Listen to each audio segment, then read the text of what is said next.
Let's get seated. Ladies and gentlemen, let's get seated. We are going to be beginning with the lovely program that we have all been looking forward to.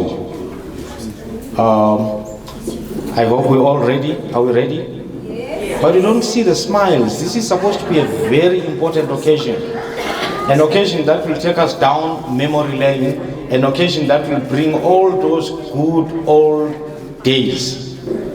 As we said in our previous programs, that life today, what is happening in today's life, we can only console ourselves when we go down memory lane. And we always say, this used not to happen during our time. Now how do we pass on that kind of peaceful, prosperous, and successful life to this generation? This is the whole idea of bringing today's program, traveling down memory lane, Marabastad, good old days. This is a program that is brought to you by the Institute for Islamic Services, an organization that holds such kind of occasion on a regular basis, and also, especially this one, where our senior citizens come together and are given the best time of their life. We'd like to thank the Institute for Islamic Services for bringing us all together and making sure that we have fun.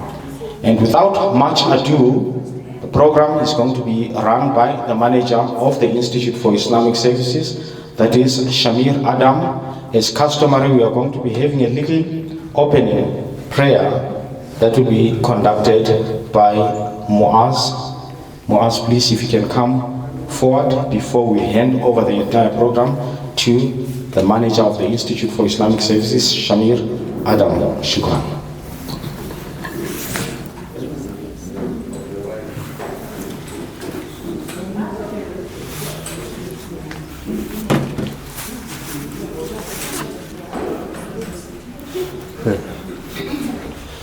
Bismillahir Rahmanir Rahim. In the name of Allah, most gracious, most merciful. All praise is due to Allah, the Lord of the worlds, the most compassionate, the most merciful.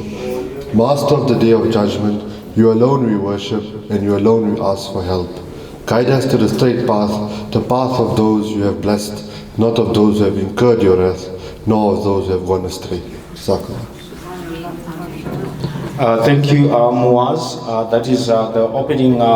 As I've said, it's customary that at every function we invoke the mercy of the Creator to make this a great success. And once again, without much ado, I'd like to call upon the manager of the Institute for Islamic Services, Shamir Adam. A round of applause, gentlemen. Let's be vibrant. This is a very, very lovely, special occasion. Shamir, thank you. Assalamu alaikum. Namaste, Vanakam, Dumelang, Sani Bonani, Hoyamora. Welcome to one and all on a special occasion. Reminiscing the days of Marabastad, we are looking back, we are going down memory lane. Now, when I started making phone calls for this program, there's a lot of people that were very excited to have this program. Well, it comes once in a blue moon. Last time you guys had an occasion at the Civic Center. Okay? But today's program is going to be a little bit different. We hope you're going to enjoy it. Like my colleague said, it's going back, bringing back good memories. Okay? Bringing back happy memories. I hope for most of us. So today's program is going to run like so. Firstly, we're going to have a 22-minute documentary shot in 1988. This was before I was born. 1988, right? I hope that you guys enjoyed that documentary. Then we have 8 speakers, legends of Marabastad, who will come up on stage and give us their reflections, their memories, their experiences on Marabastad. It's unfortunate we cannot have more speakers than that because our program has a time limit. Okay, so we hope you appreciate whatever they have to say. Following that, we have a picture gallery, thanks to the book, A Glimpse into Marabastad. So if a lot of you have not read the book, have not looked at it, we do have a picture gallery with commentary. Okay, so I hope that also takes you back. And finally, we will have some questions that the youth of today ask the elderly people or the generation before, and that will be open to anybody in the crowd who would like to answer these questions. Okay? So we will love to have participation from those in the audience. So without any further ado, we will start with our documentary shot in 1988, and we hope you enjoy that. Thank you.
I woke up in the memory of Marabastad, the backyard suburb of Pretoria, hanging on to memories as if afraid that I might forget them.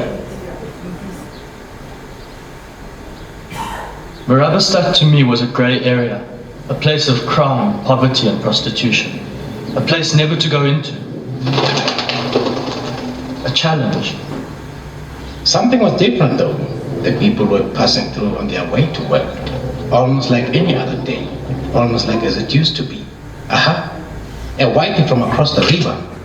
I watched him clicking photos of normal things, houses, people, faces. Nothing really. They should have been clicking photos of the old days. Now that was something to photograph. Everything is busy now, busy yet empty. No one has time to talk. It's called a rat race.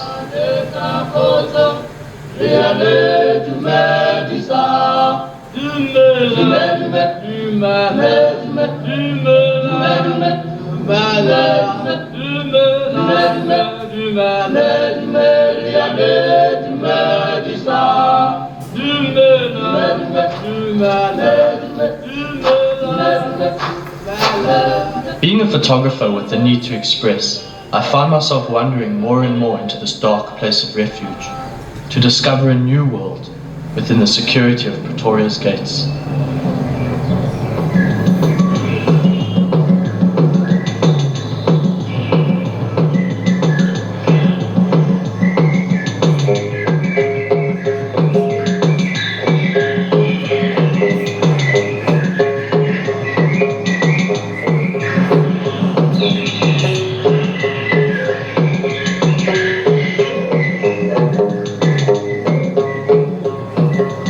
Obstacles and problems seem so far, yet so big, and it was only much later that I learned the true meaning of the word documentary photographer. Having a white face, I was to become a spectacle, sticking out to the people like a sore thumb, not knowing whether to trust me or talk to me. My presence was greatly felt, and somehow the reality changed. A few incidents for the worse.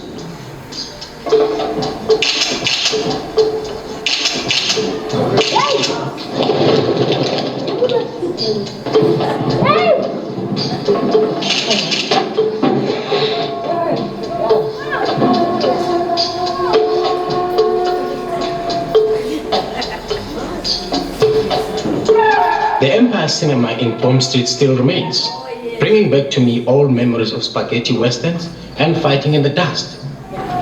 I was born in this empty lot. There were houses here, man, homes, families, friends, all together, coloreds, Indian, blacks. This was a world to me. In the north, the blacks, in the south, the coloreds, and on the other side of Palm Street, 2 blocks or so for the Indians. Old Ombol Kruger gave us this area. It was our home. Then they moved us out. December 31st, 1975. Lorries came and took away my friends and families. I stayed. How could I have left my home? Living in memories is easier than warm water and a toilet in a new location.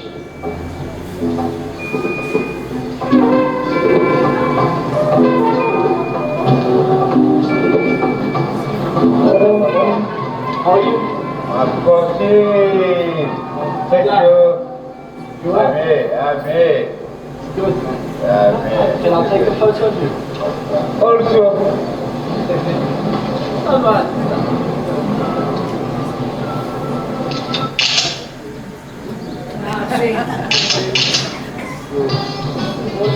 Showing photographs helped bridge the gap of communication. I explained with a smile who I was and what I was doing. They say we become photographers so we don't have to talk, but the act of giving is far more rewarding. The people stimulated me in my work and told me stories of laughter and of life. We can prove it only in one condition. Circumstances like whites, blacks, Indians, all together. And everything will come out. Most of them selling flowers, greens, meals, and all that stuff. The place is not too busy. And they won't pull away. They rather die. Today, I look at Marabastad, to me, it's chaos. It's a place that I cannot comprehend. A modern, developed, industrialized country like South Africa, in its capital city of Pretoria, which Marabastad is a suburb, is what it is at the moment. To me, it's real chaos.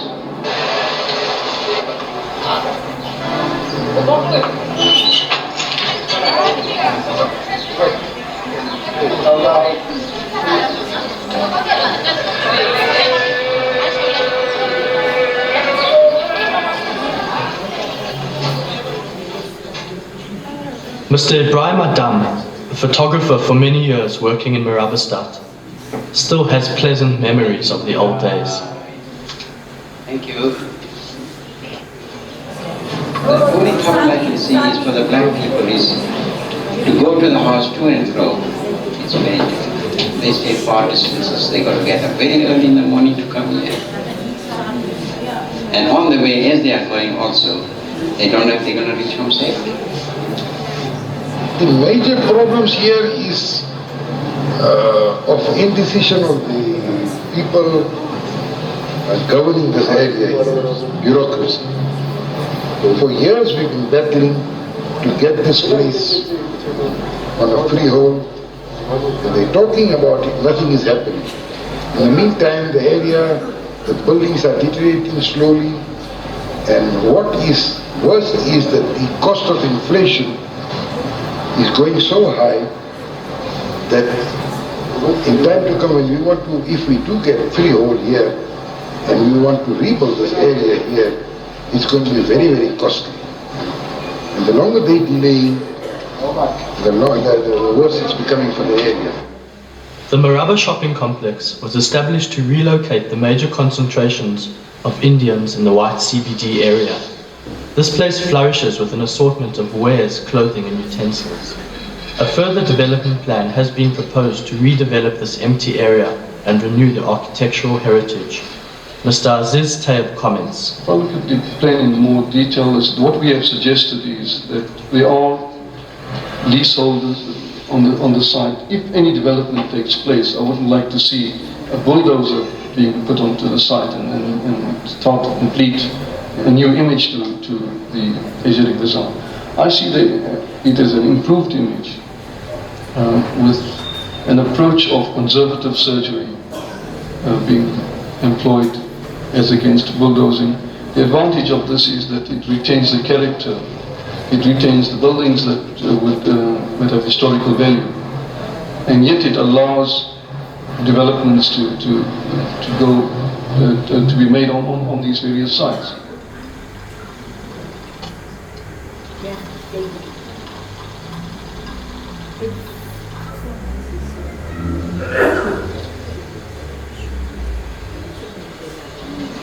There is a talk of rebuilding this place. I miss the old Marabastad. Maybe the new plans will bring it back. Some of the old glory still remains. The shoe repairman's shop is still operating in Marabastad of free enterprise and trade.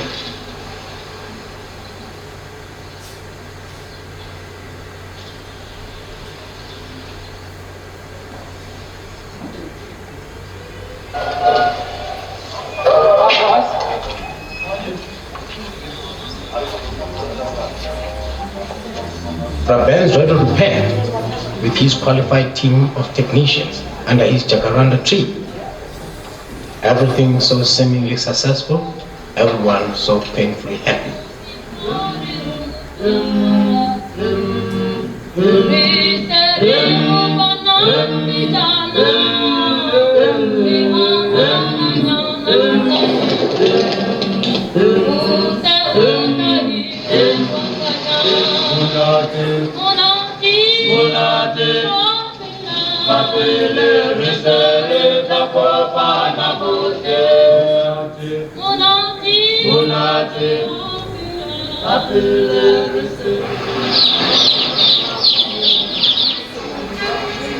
The smells of raw chicken legs and afal can cloud the mind in markets of roasting nuts and mealies, or a dish of simmering chicken curry blended with Eastern delights.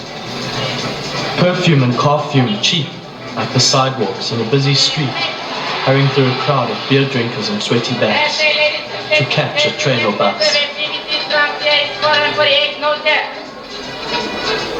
I bought soft here for 179 cents and other ones I bought it for 295.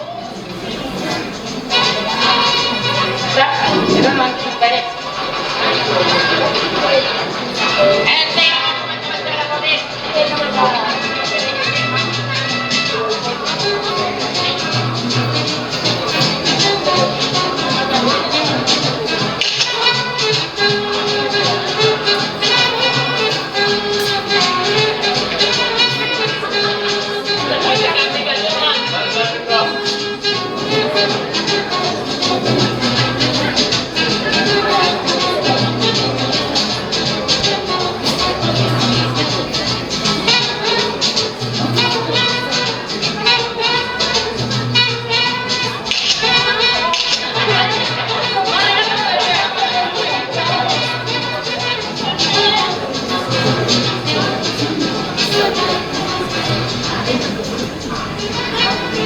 Why the money must belong to the mom even that man, you must love.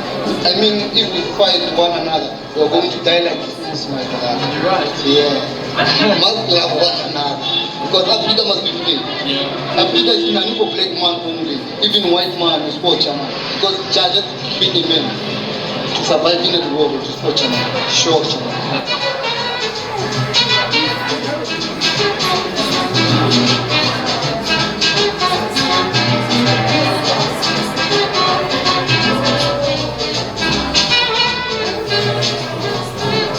The sweet fragrances of flowers and fruit prevail in this market. The fresh atmosphere with vibrant stalls and bargain prices attract the only white clientele to Marabastad.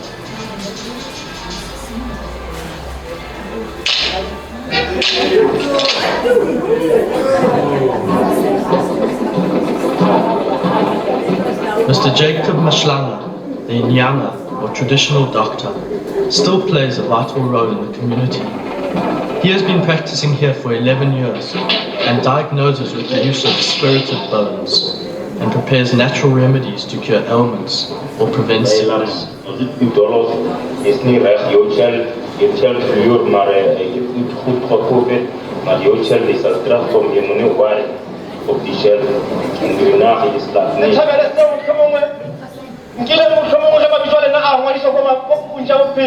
The Bethlehem Church still holds their tradition strong by holding regular Sunday ceremonies in the back streets of the Asiatic Bazaar.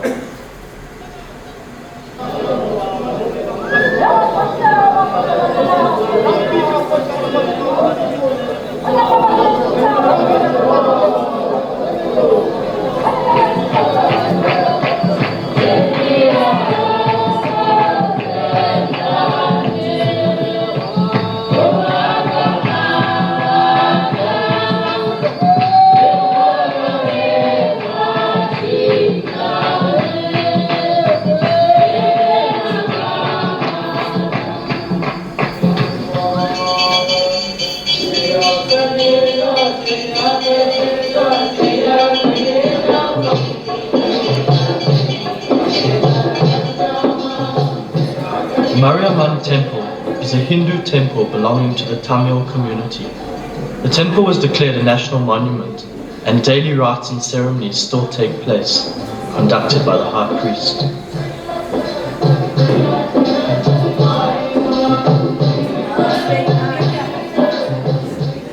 Rites are performed to cure sickness and a large bell is rung to draw the attention of the gods.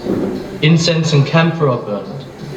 This not only purifies the air, but drives away evil influences. Colorful fruit and flower arrangements are brought by the community as sacrifice to the gods. After the ceremony, a large community lunch takes place, friendly and welcoming to all.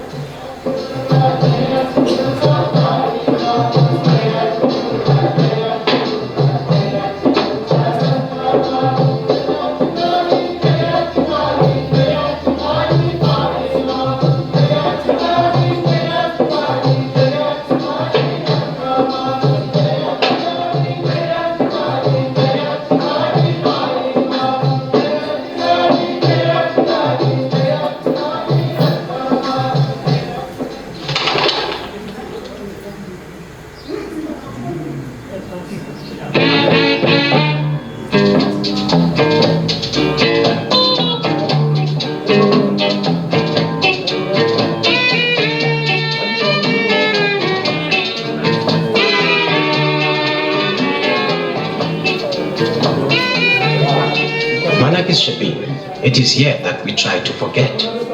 It is here that we can almost touch the past. Still busy making Rambo 5 who was succeed next year. I faintly remember the laughing of the kids on the playground. This is where I went to school. My people all stay in better houses now. I don't see my Indian friends anymore. We stay far apart. Pity, but tell me, man, did we have a choice?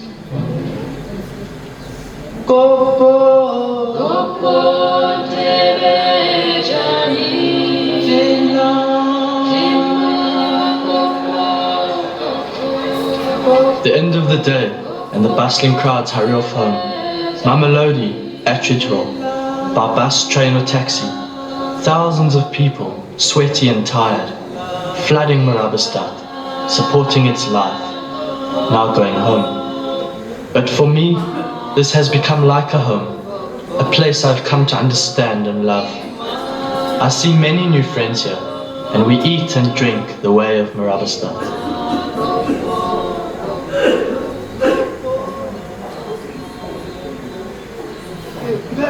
Hey, it's moving number one in Budana.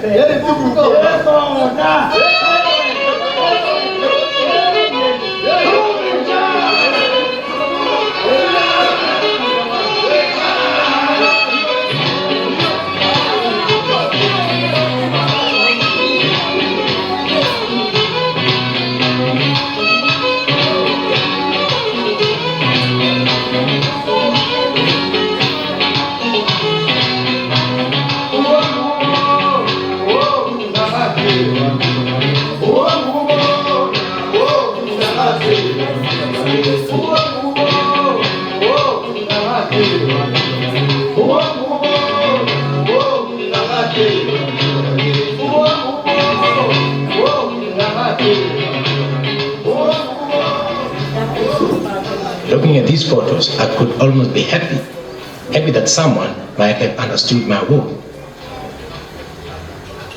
Photography is all about communication. My main concern was to portray my subjects objectively and also show them the results. The people finally began to understand me and what I was doing. And we have been here for years and nothing is happening to us. We are treated as a stepchild of Pretoria. Maybe we are Indians, that is the reason. And the people who represent us, we hardly hear anything regarding this area here. So I don't know what's going to come of this area here.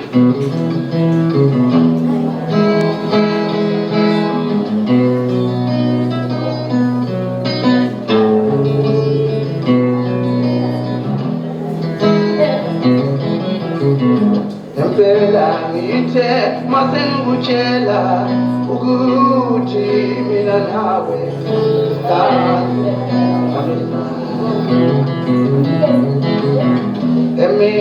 kade nginokukutshela ukuthi mina nawe kuphela kodwa namhlanje ungitshela indaba yokuthi mina nawe yekushata sandwa mina nawe sekushata namhlanje.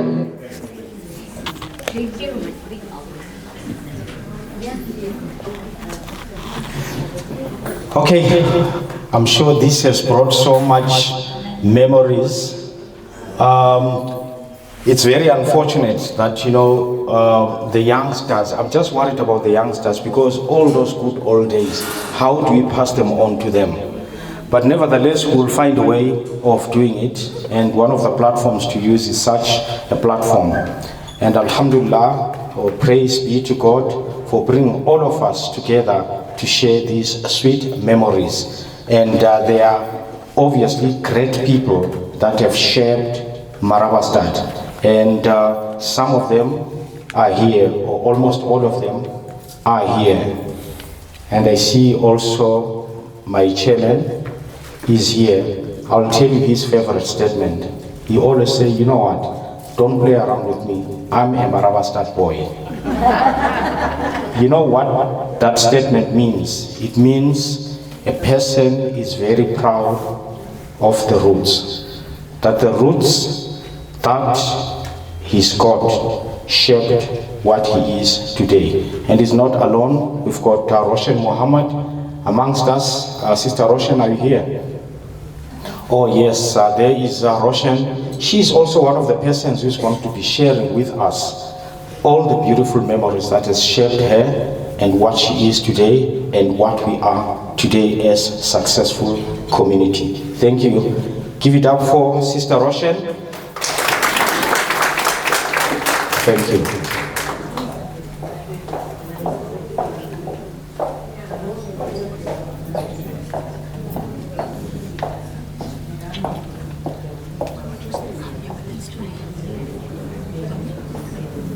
But thank you. Thank you, sir. How are you? Afternoon. Thank you.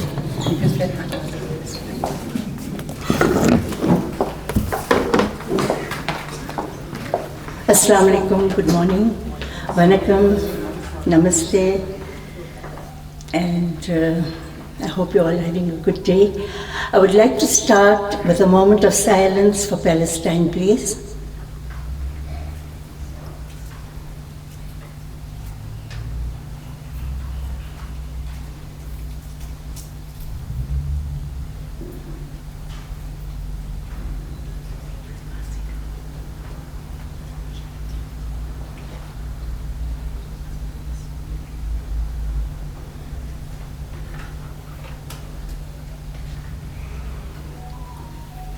Free, free Palestine.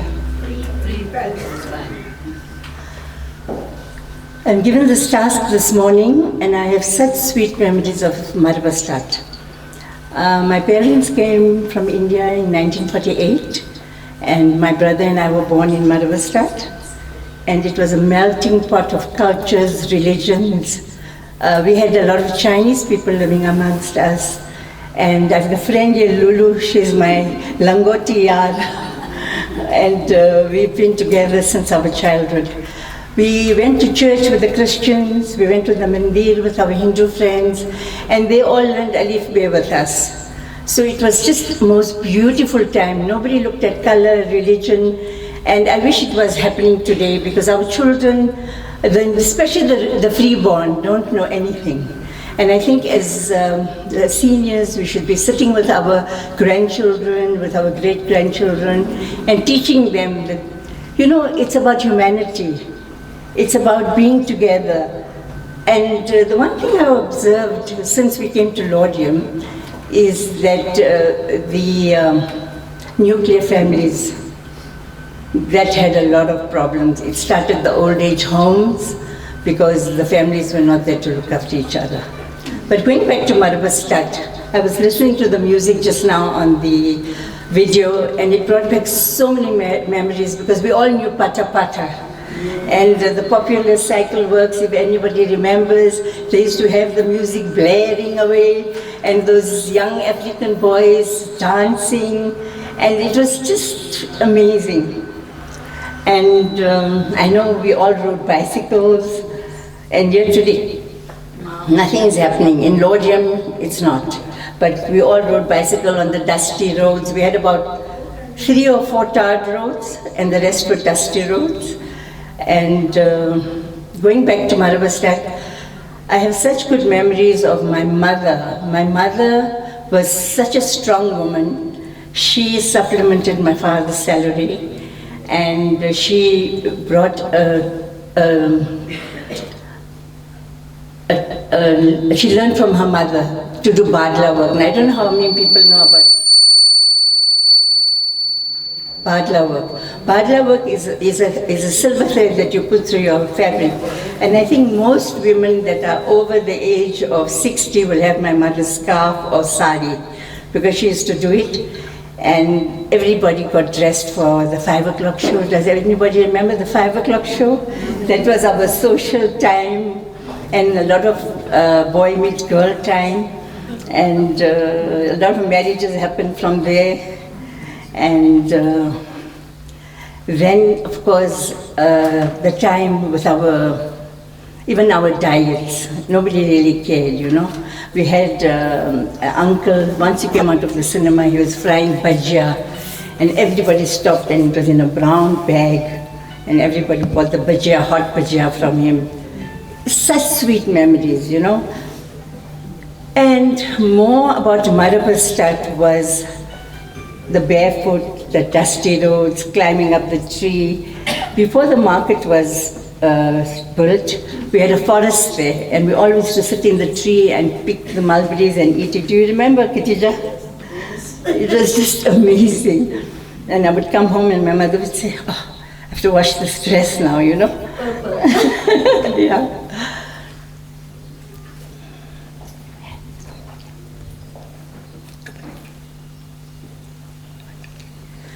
Then it's our transition. I've only got 1 minute. The transition to Laudium.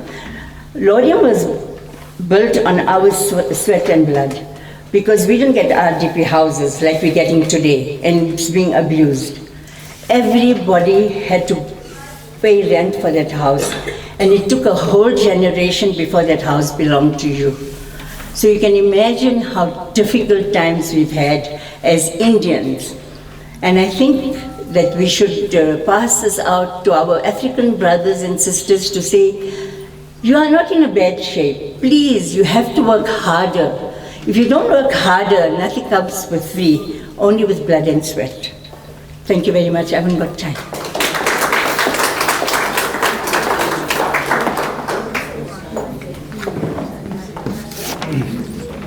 We thank you, Auntie Roshan, for sharing with us those great memories. And our next speaker will be Mr. Dinan Mudli, known as Fali. Mr. Dinan Fali Mudli. Let's give him a round of applause.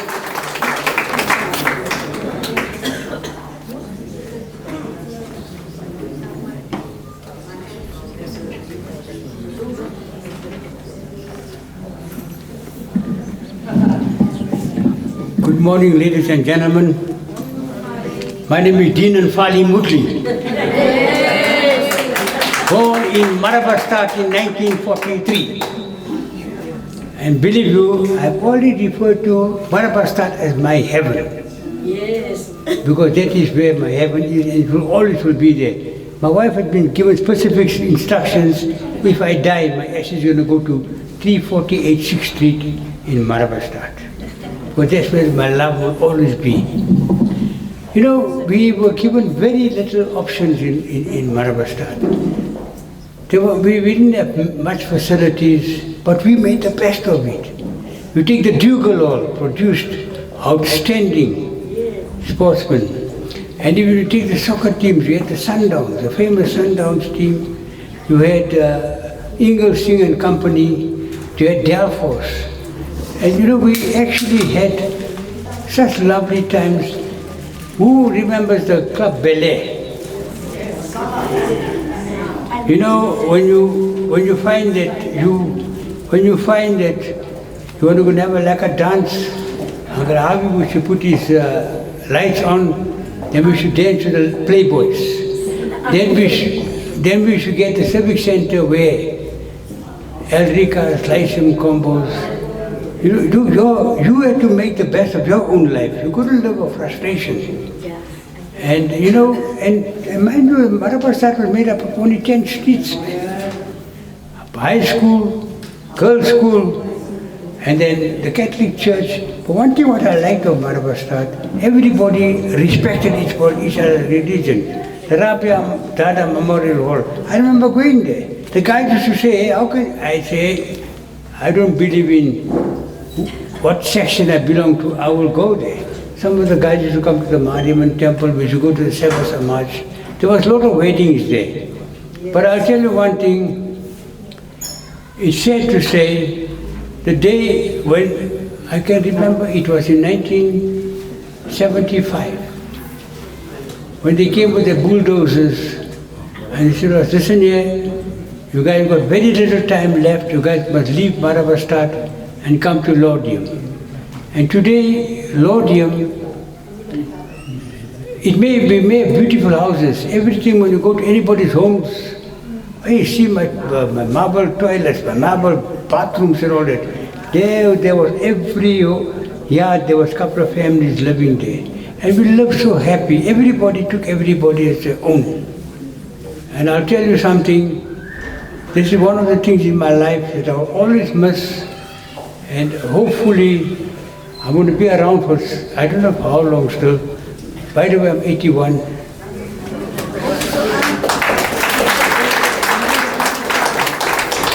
And you know, I'm very proud to tell you that today Marabastad produced some outstanding sportsmen like the Jasmine Jiras brothers, Hira Soma. My late father was a Springbok cap, my brother was a Springbok cap, Rajendran. Then we had the Musa brothers. We had such lovely teams playing in, that used to come from all over to come and play. That is one of the highlights of my life, and I hope all of you guys, but never forget, I always maintain one thing, don't forget where you came from. Yes. Don't forget where you came from.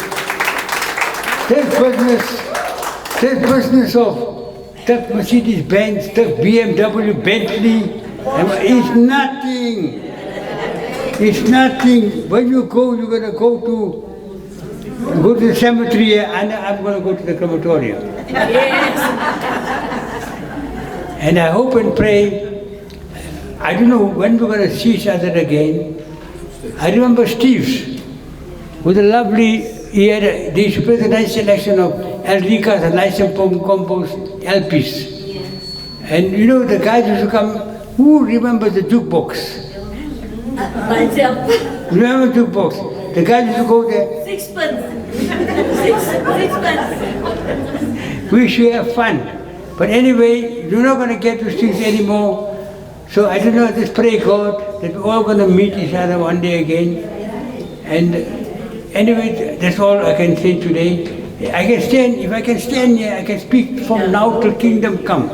If I can start here, I'll end up tomorrow. Okay, thank you very much.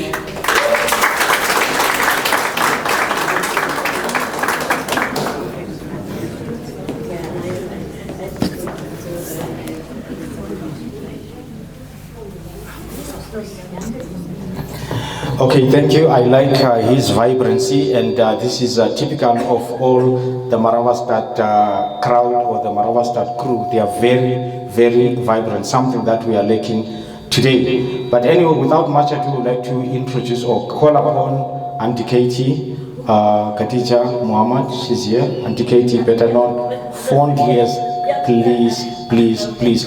This is a great day, a day to share with everybody all those sweet memories. Bismillah. Please, please don't be shy. This is your special occasion. Please. Thank you, thank you. I think that round of applause will give you encouragement. Come through, please. Thank you.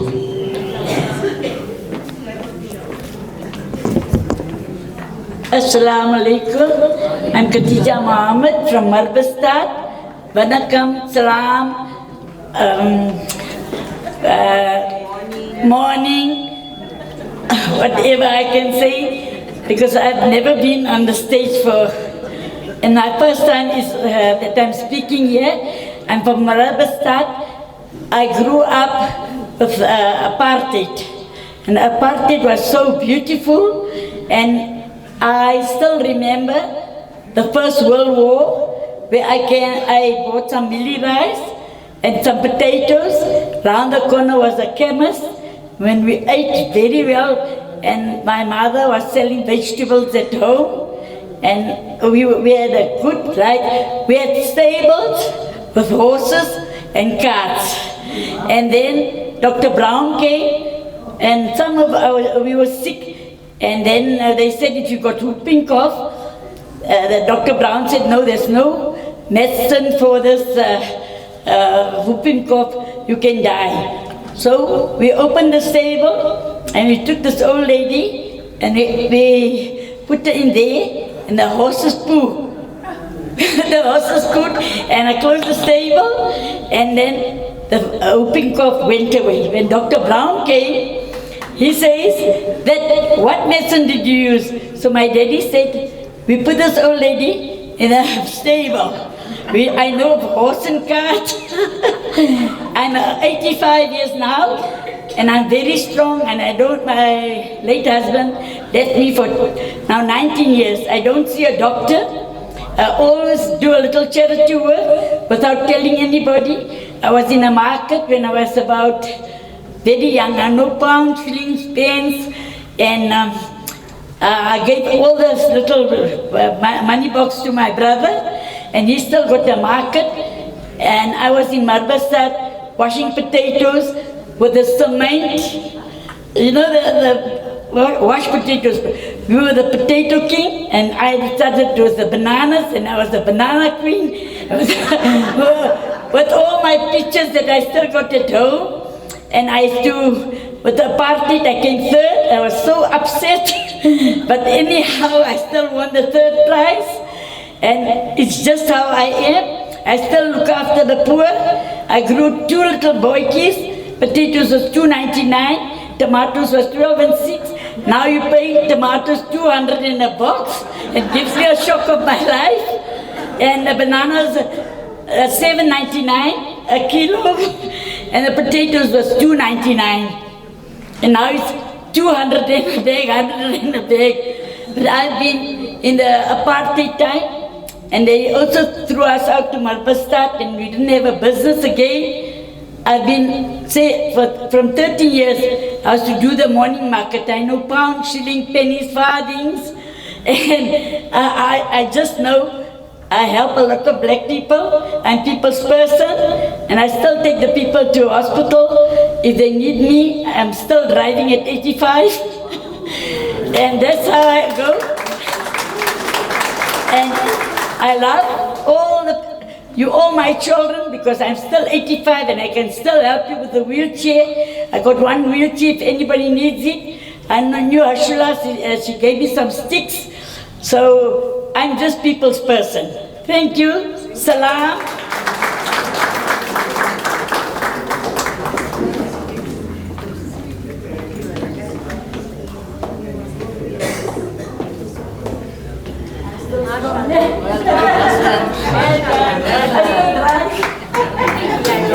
No sicknesses, guys. Nothing. Sugar for 40 years, and I'm strong. Okay, we thank you, Adikati, for speaking here at the event. We have one more speaker before we take a break. We will take a break for 10 minutes. Use that break to get yourself some water, some fruit. Also, we hope that you will socialize and meet some people here that you haven't seen for a number of years. So before we go to the break, we have one speaker, Mr. Mahendra Bonsita. Is Mr. Mahendra here? Yes, he is, Mr. Mahendra Bonsita.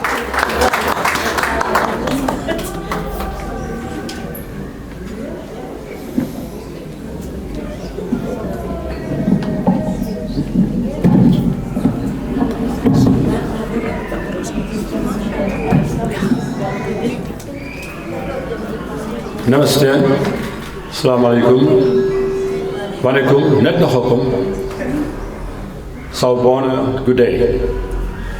In Marabastad we said, how's it? Sha. So all the Marabastad guys, how's it? That's it. Firstly, I just want to take the opportunity of thanking the officials for organizing this event and also asking us to reminiscence about Marabastad. But before I do that, with your permission, we spoke about Marabastad being a cosmopolitan, vibrant area. And I would like to, at this juncture, offer a universal prayer. Om Bom Bhurbhuva Swaha Tat Savitur Vareryam Bhargo Devasya Dhimahi Dhiyo Yo Na Prachodayat. Loosely translated, it means, O God, the giver of life, remover of pains and sorrow, bestower of happiness, creator of the universe, thou art most luminous, pure and adorable. We meditate on thee. May thou inspire and guide our intellect in the right direction. Those that were born in Marabastad, just lift your hands up. Very few. Our time's running out. Those of you who were born elsewhere, but possibly married people of Marabastad. When I say Marabastad, I mean Prince Street and everything else too. So Prince Street people don't get excluded. So those of you who are outside that married into Pretoria people, lift your hands up. Quite a few here too. Unfortunately, you missed out your youth, but you came in and joined up at whatever the stage of your life, and you made a home here. Welcome. Rather late, so many years later, but welcome to the Maraba family. Now, we're sitting here and it's cold. The first thing you did in Marabastad when it was cold, what did you do? Bowler. The club started with a bowler. Unfortunately, those days are gone. Now we got gas stoves and things like that. So bowler is out. Memories. What I'd like you to do, first and foremost, is to look at the person next to you on your right-hand side and introduce yourself to that person. All of you. The person next to you on your right-hand side, introduce yourself. Right, now introduce yourself to the person on your left. Ladies, introduce yourself. Don't look at me. I know it's your auntie, your friend. Talk to her. Talk to her. Talk to him. Right, now talk to the person behind you.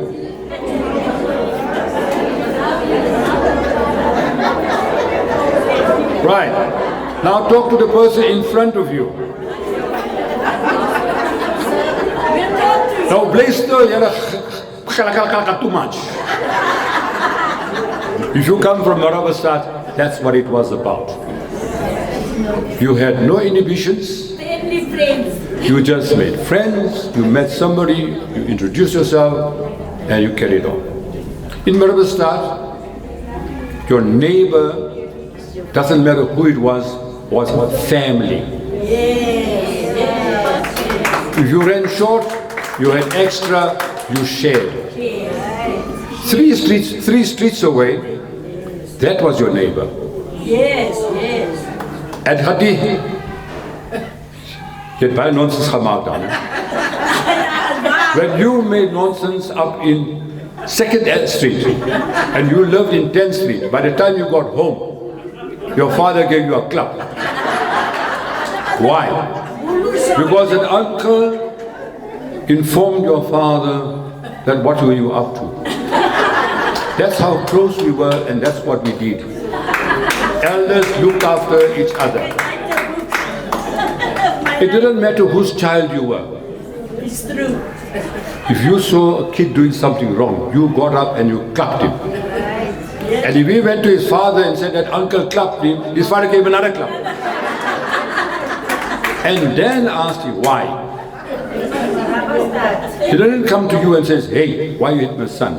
Today, you do that. You can go to the police station. Brothers and sisters, my elders, I've taken up a bit of my time talking about a lot of things, but I just want to reminiscence and talk to you about Marabastad quickly, factually. Marabastad was established in 1880. I would like to dedicate today's function to our grandparents that came by ship, the Truro and many others, to settle down in South Africa, and to our grandparents, whoever they were, wherever they came from, gave us hope. They came with a desire to South Africa and they settled in Pretoria. We are the siblings of them, and one day they're turning in the graves or whatever it may be. In peace. But they're at peace, yes, and we're still carrying on the legacy. But the apartheid era government did not make life easy for us in Marabastad. It was tough. I think you said apartheid was good. What you meant was it was terrible. But that's old people. We seniors, we say what we feel like, and sometimes you've got to figure out what we're trying to say. But we had rights, we had water. In 1945, we had the black community living next to us, were moved forcibly, and most of them were forced into Atteridgeville. In 1963, the colored community, it was also now today is a big vacant land and bus stops and whatnot there, were moved to Yestras. In the 60s, the Indian community was moved into Loria by force. And there was a white community just across the Apis River. They went over to Pretoria North and wherever they went. So we had a mixture. And of course there was Chinese families too. And most of them went to preferably white areas when the distribution was taking place. And we always talk about Marabastad and the good old days. It wasn't the good old days. It was terrible days. But we Indians, no matter how bad it is, will make a bad thing good. We will find goodness in it. No matter how it is. If your neighbor is suffering, we will not let him suffer alone. We share. Yes. Like you said. The auntie will tell you, the children, come, it's time to eat. And the neighbor's kid is also, come, you also eat. Yes. Knowing very well that there isn't a plate of food in that neighbor's house. That's how it was. Today, hey, listen, it's time to go home. Yeah. Go to your mother's calling you.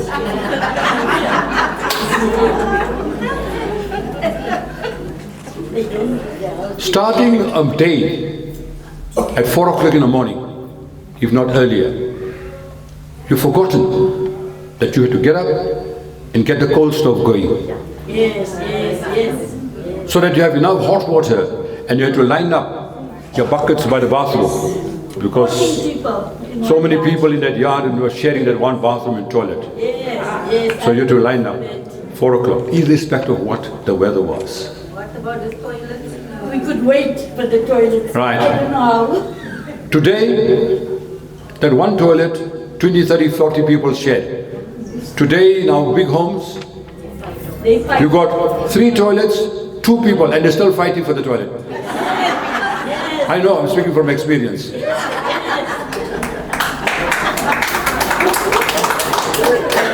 Then we had, again, people at 4 o'clock, 5 o'clock in the morning, getting up, getting dressed, rushing, getting to the Patco bus, going to the station, getting onto the train, going to Johannesburg, working in the factories, coming back late at night, then cooking and whatever. Husbands had to go to work in town for the whites. Many of them worked as waiters, and they would come late at night, serving the whites, listening to the insults, kuli, oh, padmaki, or whatever it was. You were at the mercy of the whites. We've forgotten that. How many of you speak to your children about your time, how it was? You say, oh, it was so nice, so nice. It wasn't nice. Tell them how it really was, how you cried, how you battled, but you survived and you persevered. That is why we are here in Audio. With whatever we have, like it was said, we also lived in pandokis, we also lived in squatter camps. That's what we grew up in. Our homes were not brick and mortar and tiles and enamel. It was all zinc. But we took care of it. We supported each other. We didn't wait for handouts. We didn't say, it's my right, I deserve it. We worked. Whatever we've got today, we are proud of what we've got. Because we were prepared to work. And we worked at all hours at any time and we did any work. It didn't matter. We were not shy to work. In some of our communities, liquor is haram. Correct? But yet, to survive and to feed the family, there were people trading in liquor to survive. There were people working as waiters in the hotels and restaurants who came from that background, who were not supposed to touch alcohol, but they worked so that they could survive. They were serving pork and things like that. Why? Because they needed to survive. And they survived. But their values were there. They did not come home and sell themselves out. They had their values. We lived as a community. You know, today we have a Urus going on at the stadium. In Marabastad, in Cowie Street, Uncle Umarji used to organize a Urus. And I remember as a youngster, we used to go there and organize starting at 8 o'clock at night till 4, 5 o'clock in the morning. And the whole community was part of that urus. And then later, the Alamdin family took it over. And there again, it wasn't a Muslim urus, it was our urus. Everybody in Marabastad was there.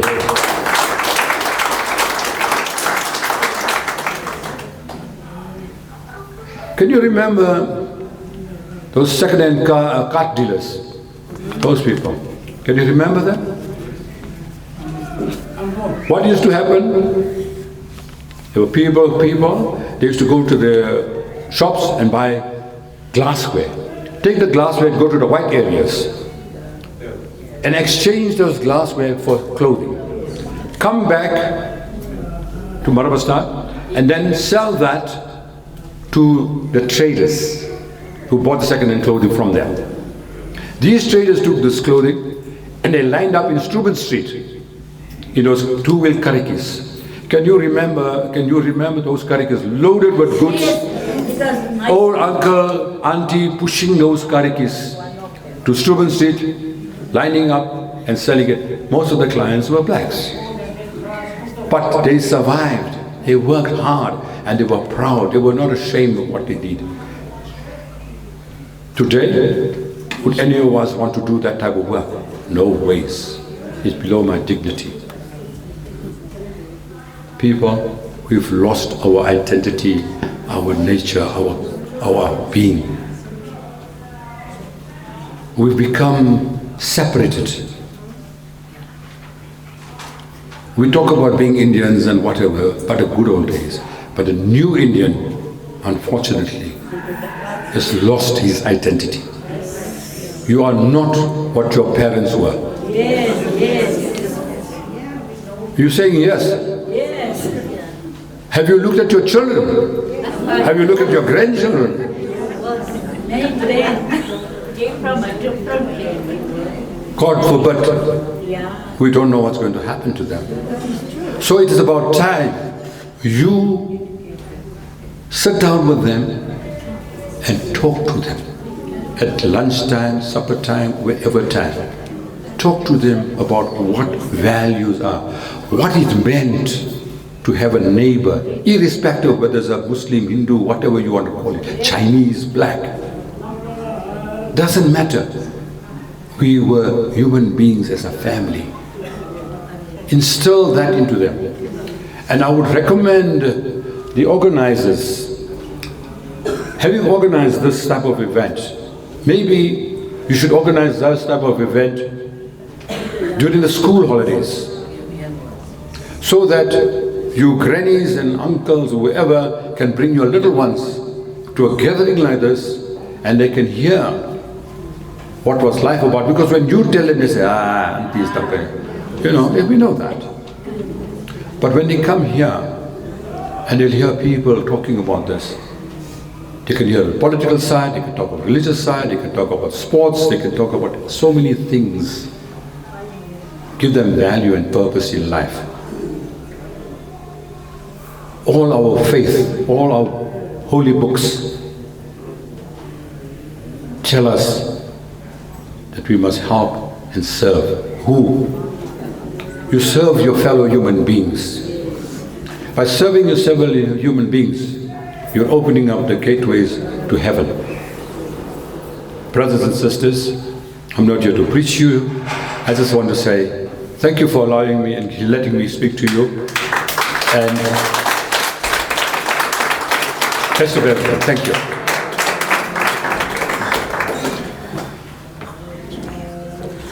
Thank you very much. And as Shamir has said, that we are going to be taking a break now. One thing, one comment, or one thing that has been very prominent in his speech on a political note is that if you look at the posters around of the government, what is the slogan? The slogan says, Umuntu, Ngumuntu, Ngabantu, which means a person is a real human being by other people.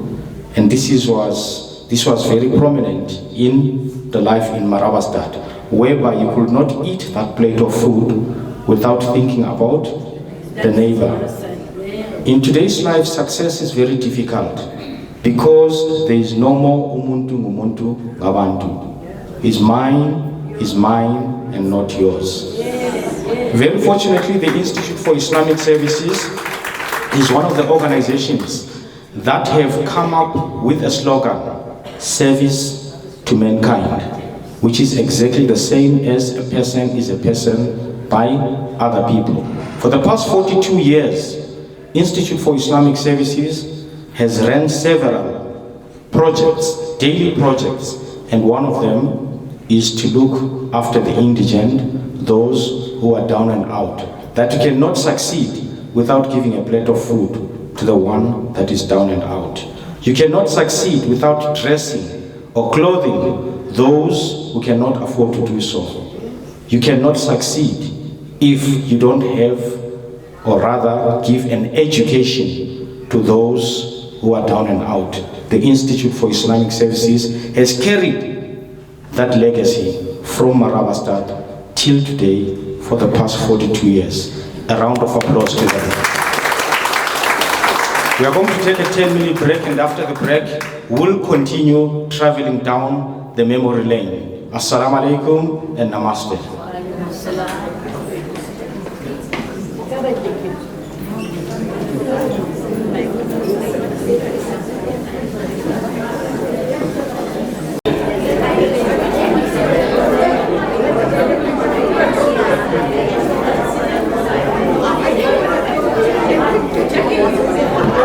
This one's blue. This one's bringing red. That's fine. I will bet this club.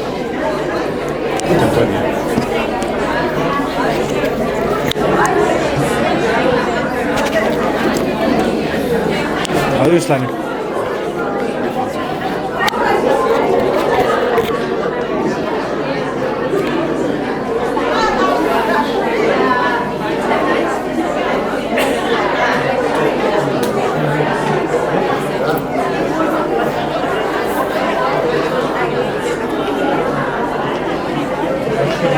The blue. Ladies and gentlemen, let's find our seats. Let us find our seats. Ladies and gentlemen, let us find our seats. We are about to continue with our program for today.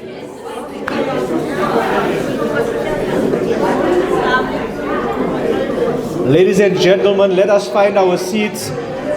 Those who are standing on the outside, please come into the hall and find your seat. We are about to continue with our program.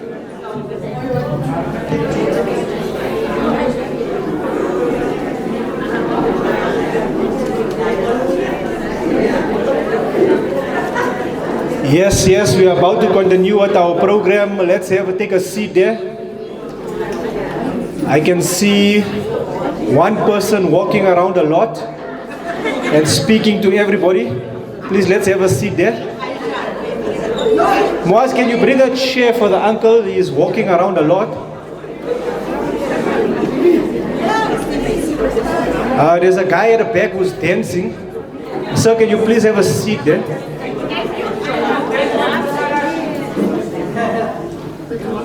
Yes, please come in. Okay, so as we continue, we have 3 more speakers. I would like to request the speakers, please stick to the time given to you so that we can all enjoy the program. And remember, next we have the photo gallery with commentary. Okay, so we all want to enjoy it, and remember we are stuck to time. We need to stick within our time frame. So that means I will be visiting Mr. Mahendra Bonsita at his home later on. I'm going to give him a scolding. Okay. Our next speaker is Shireen Jusab. Shireen Jusab, is she here today? Oh yes, she's here. Our next speaker is Shireen Jusab. Please welcome her with a round of applause. Thank you.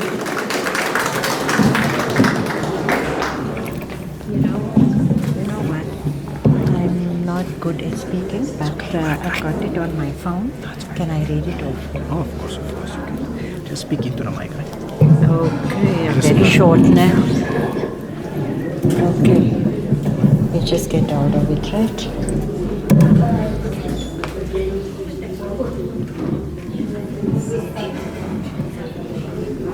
Okay. Assalamu alaikum. Namaste. Dumelang. Good morning. Goeiemorgen. Abu Shain. My name is Shireen Joseph. I'm from Marabastad. And I'm not really a spokesperson, but I'm going to read it down whatever I wrote. Okay, ladies and gentlemen, esteemed... I don't know how to put it. Is it fine now? Yes. Okay. Ladies and gentlemen, esteemed guests, and fellow Marabastadians gathered round as I take you on a whimsical journey down memory lane, back to the golden era of our beloved Marabi. Ah, Marabastad, where unity was a way of life, where peace ranked high and happiness danced through the streets like an old friend. Remember the days where children roamed freely, embracing in innocence of youth. Those ironic landmarks defined our days. The bustling fruit and veg stands, the aroma of take-out food, and those cherished hangout spots where friendship were formed over fat cook and coke. Who amongst you can forget the pillars of the community, the names engraved in the fabric of our memories? Auntie Ray, Auntie Kate, Number 7, Moidine's, Blue Lagoon, Subu's Cafe. Yes. Their legacies lived in our hearts. And oh, the legends of our family businesses, my father, esteemed Taylor Lionel Myers, affectionately known as Uncle Dickie, stitching together the very fabric of our community. And let's not overlook my dear mother, heavenly coconut ice sweets, a sweet indulgence that brought joy.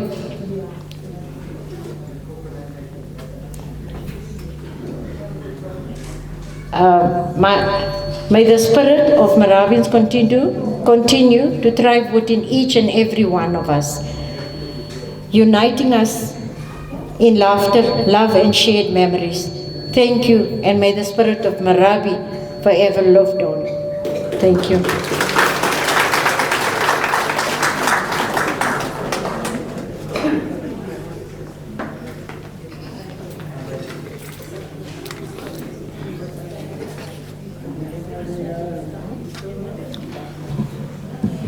Our next speaker is Juleka Jalalpo from Al-Aqsa Ladies. Please give a round of applause.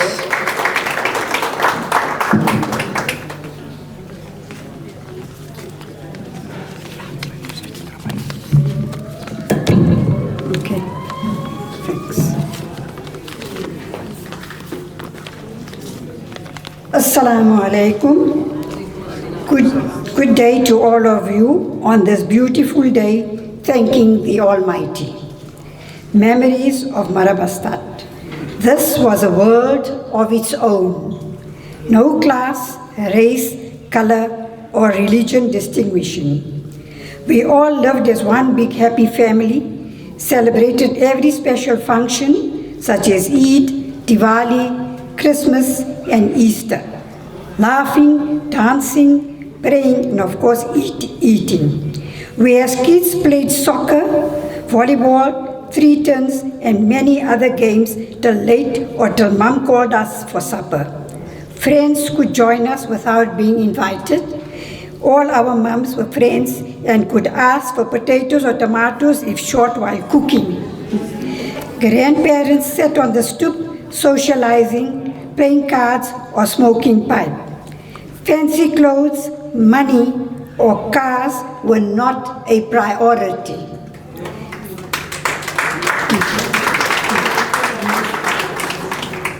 Friends and sharing was important. We walked to school with our friends, carrying jam and bread for lunch, and sat and enjoyed. Saturday 5 o'clock show was the highlight of the week, to see an Indian movie in our famous bioscope, The Orient. We lived many people in one yard with one chain toilet and a bathroom, but no infections or diseases. We were as healthy as could be.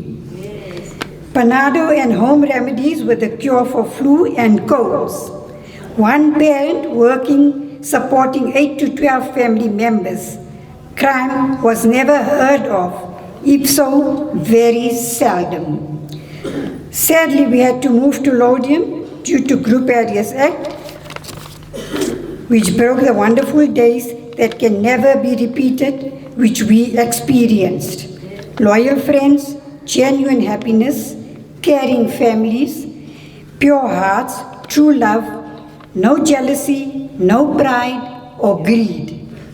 We miss the old Marabastad days, which only the older people have a vivid memory of, never to be relived again. How sad. We miss the good old days of Marabastad. Marabastad, we miss you.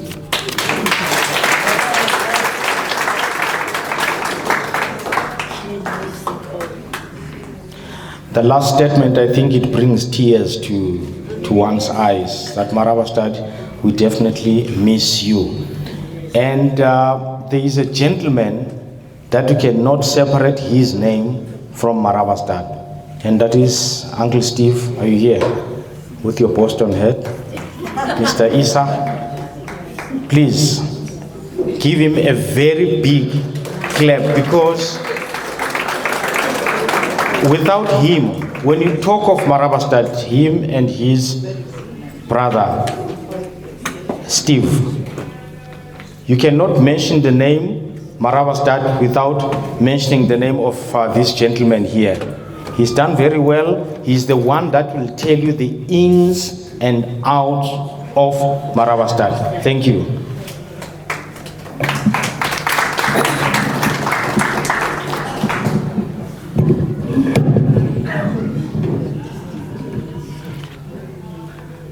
May the peace and blessing of our Almighty be upon all of you here. I love you all. I am not a public speaker. I am very shy in public. But I would like to expose myself to you and give you some of my experiences. But the time frame is so short that you cannot put 85 years in 3 minutes. It's impossible. It's like putting a horse through a cotton needle. Nevertheless, I was born in the very, very early stages of the Second World War. And my early reflection of the Second World War is when I was about 3 years old, standing outside with my mum, and we heard machine gun firing at the compound in Steuben Street. And I asked my mum, what is going on? She says, no, they are shooting the blacks that are rioting in the compound. That is my first reflection when I was still small. And as I grew up, I decided that I want to live in a state where there is turmoil and hatred. And we lived as family. We had neighbors that were Coloreds, Chinese, Hindus, Muslims, you name it. And we were very, very, very intermingled. I could speak little Chinese because we had a shop. We had a Chinese neighbor that had a shop, and the property belonged to my late dad. And we had a very mutual understanding. Nevertheless, as time went on, when I matriculated, I attended Wits University for a year. I was sitting next to Fatima Mir, A.S. Kesam, everybody knows, Bhori. I was doing law, but due to circumstances beyond my control, I decided I cannot go further, and I've decided to take up something where I will be needed, and I must not look for work. So I became interested in electronics, and I qualified as a radiotrician at Olifantsfontein.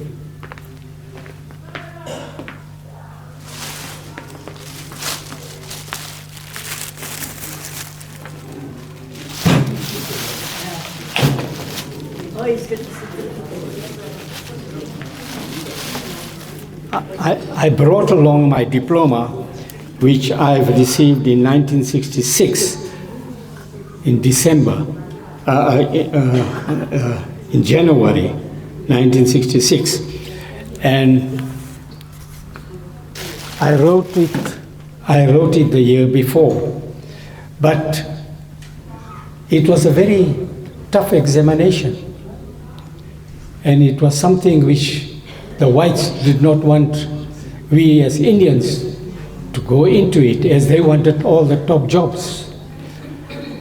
So the invigilator told me, by the way, we were only allowed 2 in a hall, which was as big as a cinema, and we were far apart, so we could not communicate, nor could we ask anyone questions.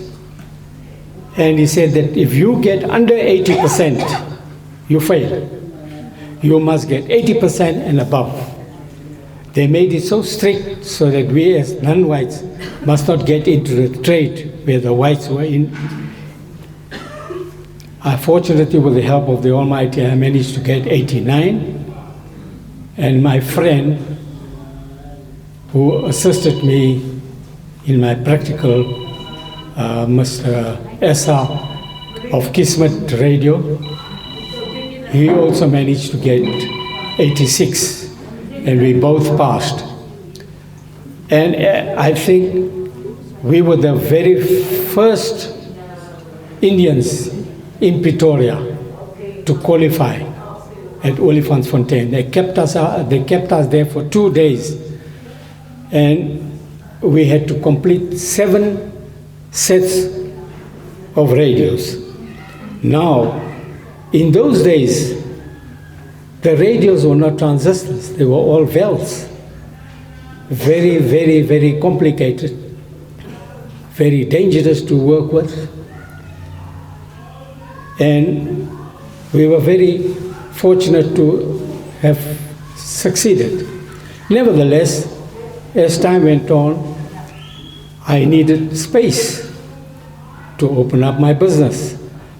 But now that comes another problem.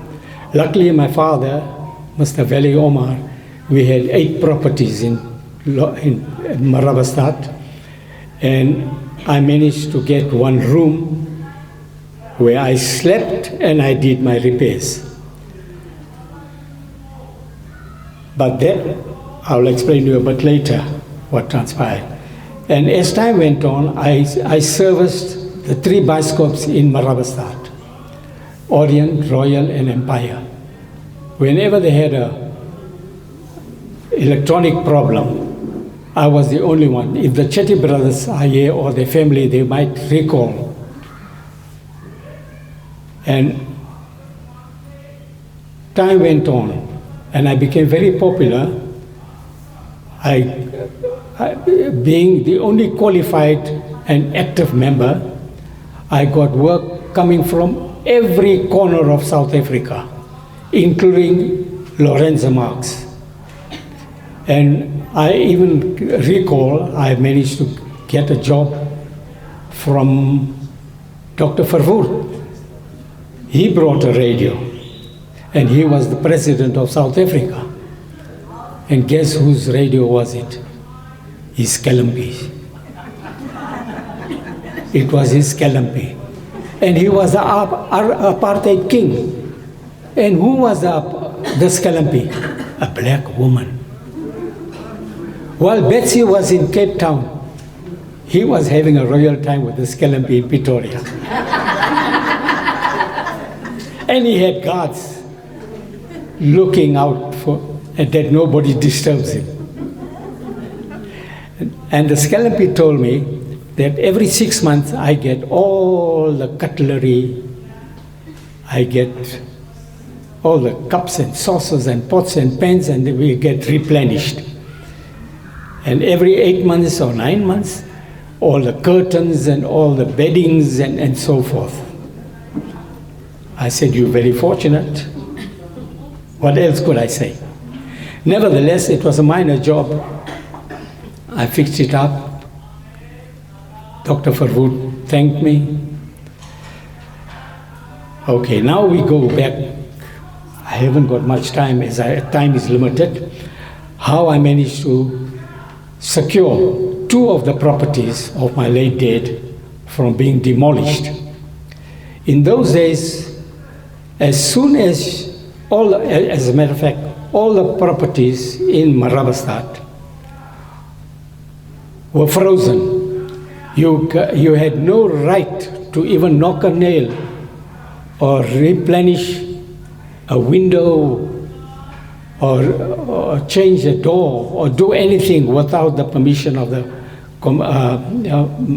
Community Development Board. It was quite a tough time. I've got a letter, which I did not bring today, where I had to alter a door at home. And the door was in a bad state. And I had to get permission, and I've got permission, and I've still got that letter. Nevertheless, as time went on, I had to now get into a bigger premises from 159 3rd Street, where Club Bel Air was, and so forth. And we had a property in 4th Street, 4th and Blood Street, which was made out of wood and zinc. And the Community Development Board wanted that property, as all the tenants were out, and Mr. Angad Singh, Angad Mulu, had the prerogative to break down any property with the permission and help of the Community Development Board.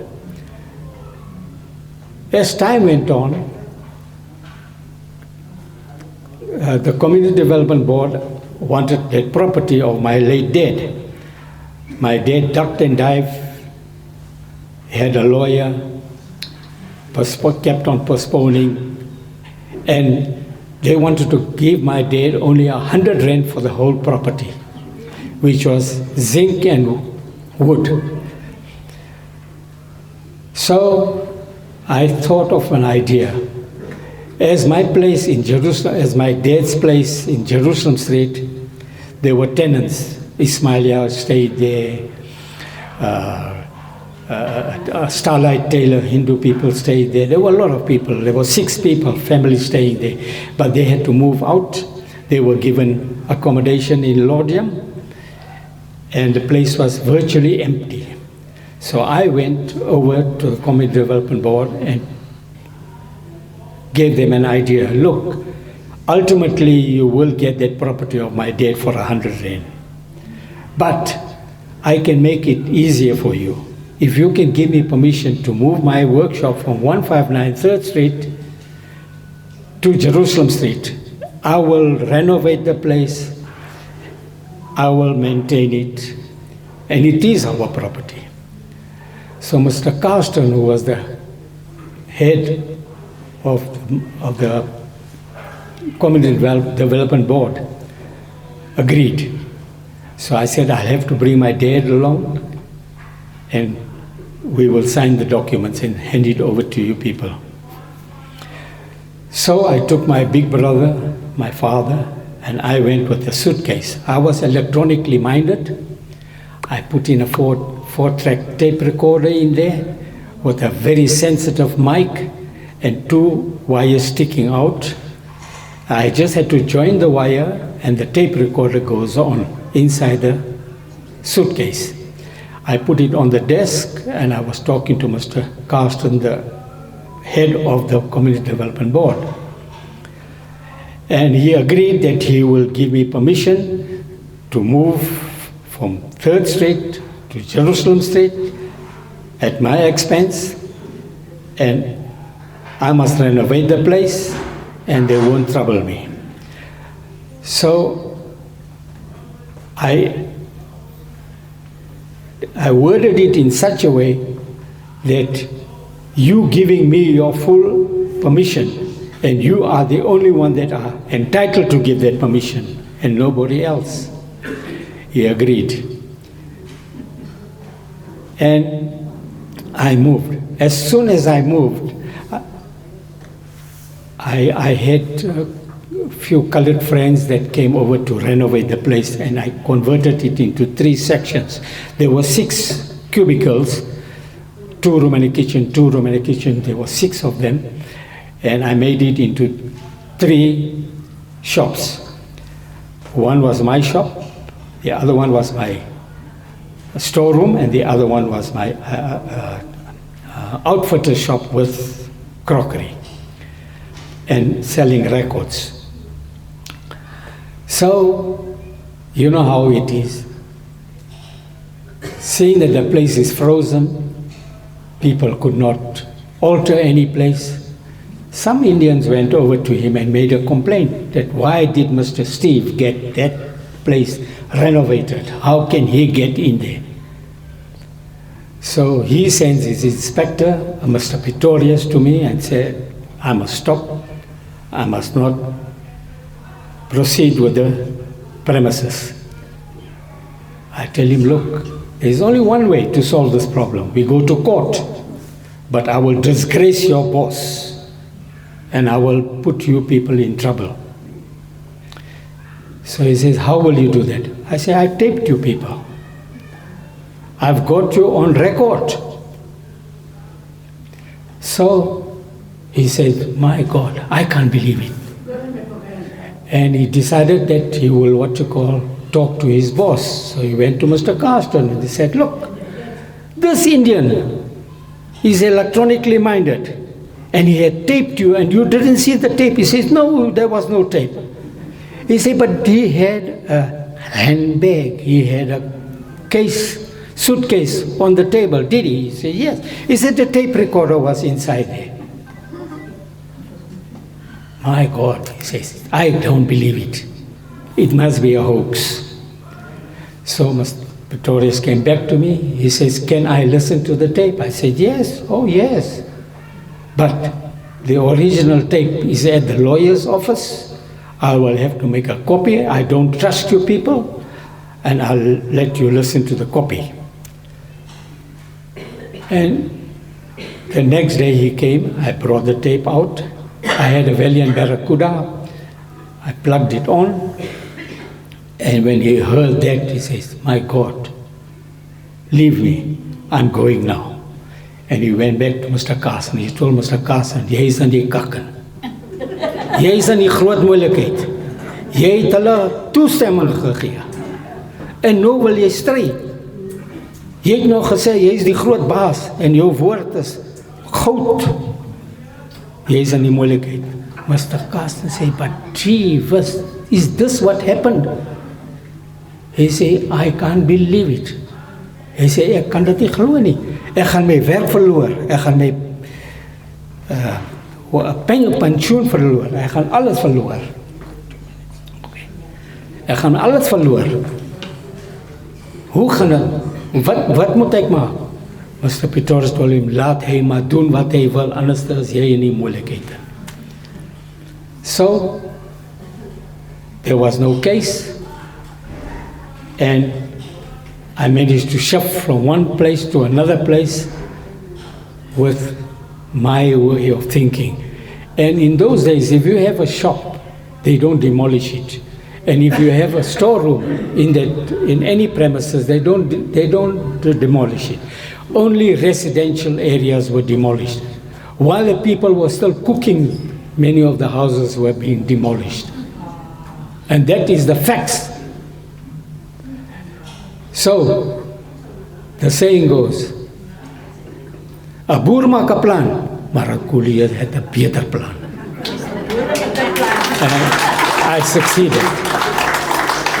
And I still got the tape to verify my statement. Thank you, ladies and gentlemen.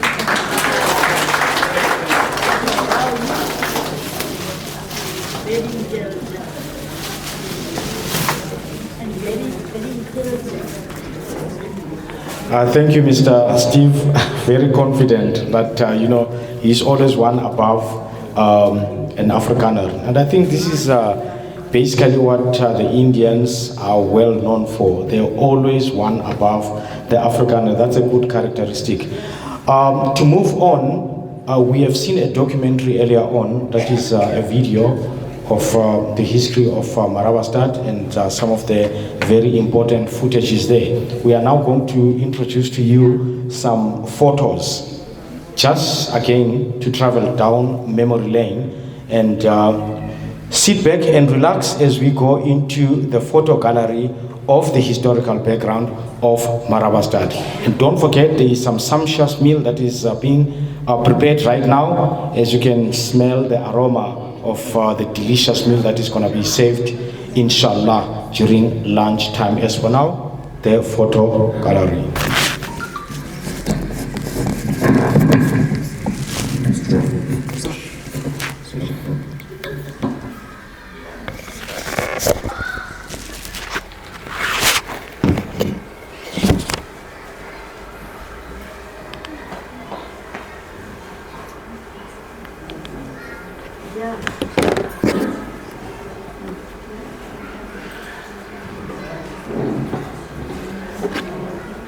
Okay, so we have a photo gallery here of Marabastad, and this comes from the book A Glimpse into Marabastad.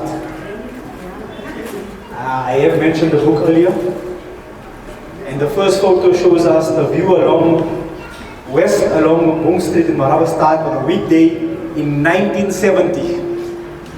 Do you recognize anybody here?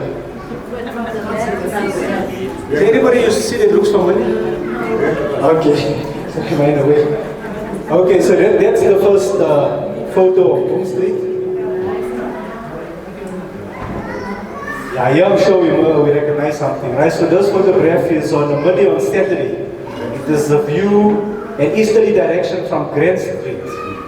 And it includes the Monkey's Kop and the Union buildings in the distance.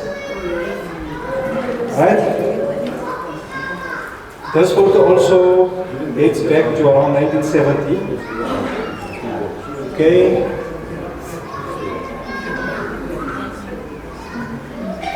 The next photo is Mr. Yes, that's right. Mr. Hassan Keshavji. He's standing outside his shop on the corner of Prince Louis Street.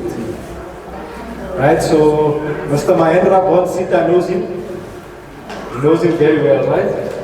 And that's Mr. Hassan Keshavji, that's correct. And then we move on to our next photo. Aha, what is this? This is a map which includes the settlements and the townships around Marabastad that were in existence from 1870. So this is a map of that entire area. Okay, move on to the next photo.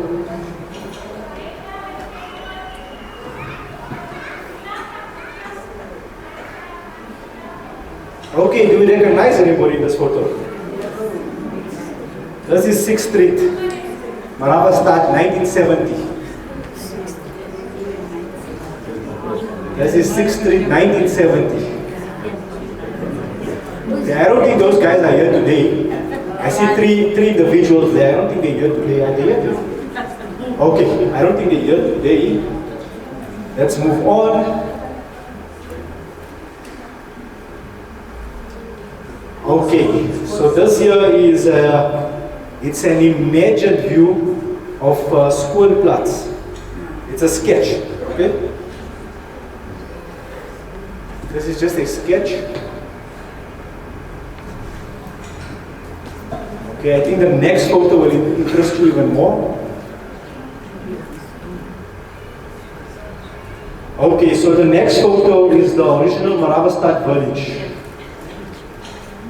It was along the banks of the Apis River, and this is a photo of 1888. 1888. I don't know if it looks familiar to anybody. Okay? So the Pretoria Islamic Society ran this church, which was established in 1917. It's the Pretoria Islamic Society that was established in 1917, right? So this, yes, it was the previously known as the Dada Memorial Hall, the Rabia Dada Memorial Hall. That's correct. That's correct, right? That is correct. Okay. Empire. Yes. Now this is an advertisement that appeared in a magazine or newspaper at the time, and this was, like you correctly said, the Empire Theatre. Right? And this article was published between 1947 and 1950, in those 3 years. Okay, Empire. You guys, a lot of people mentioned the Empire cinema many times, right? So that was it. Okay, they were also using projectors, but not like this one. Okay, let's move on.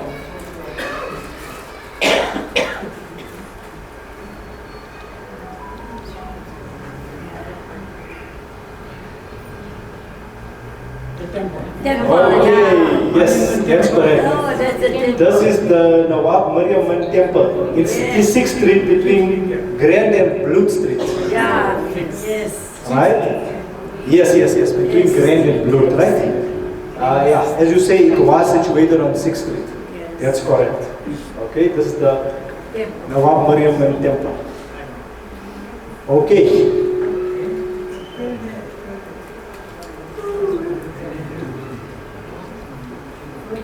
And this here is the south side of Grand Street, at the intersection of Grand Street and 7th Street.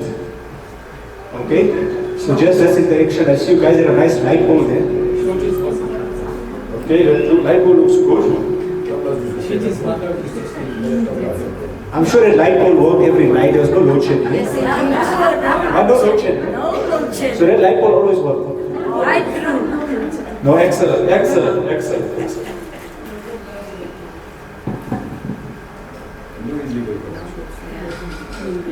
Okay. This is, yes, correct, and this is the view along 6th Street. Right? And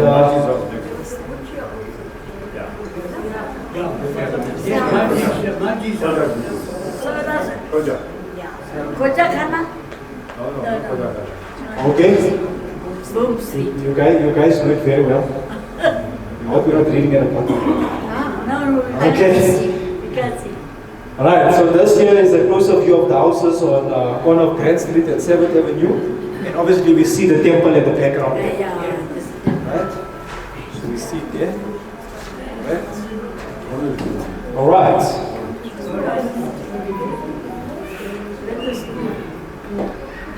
Okay, this is a Sunday afternoon in Marabastad along Steel Street and going towards Home Street. Okay? Oxy's supply store, yes. Yes, who said it? I also said Oxy's. Okay, excellent. Oxy's supply store, right, on the corner of Blue and 6th Street. And it was established in 1937. You used to buy it? Yeah, it's a long time ago, right? It's a long time. Excellent.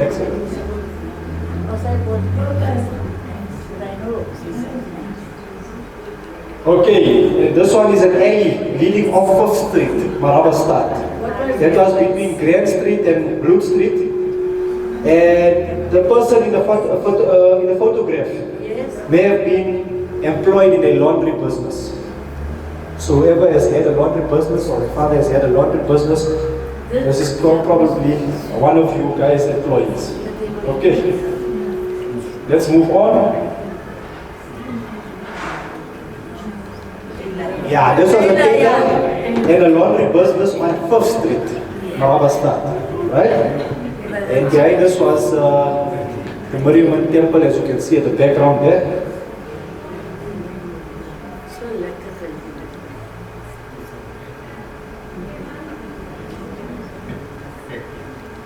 Again, this is a more better view of Grand Street with Microscope and Union buildings in the distance near the back.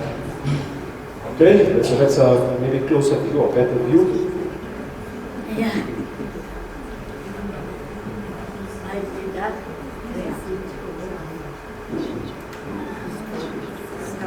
Discount store. Okay.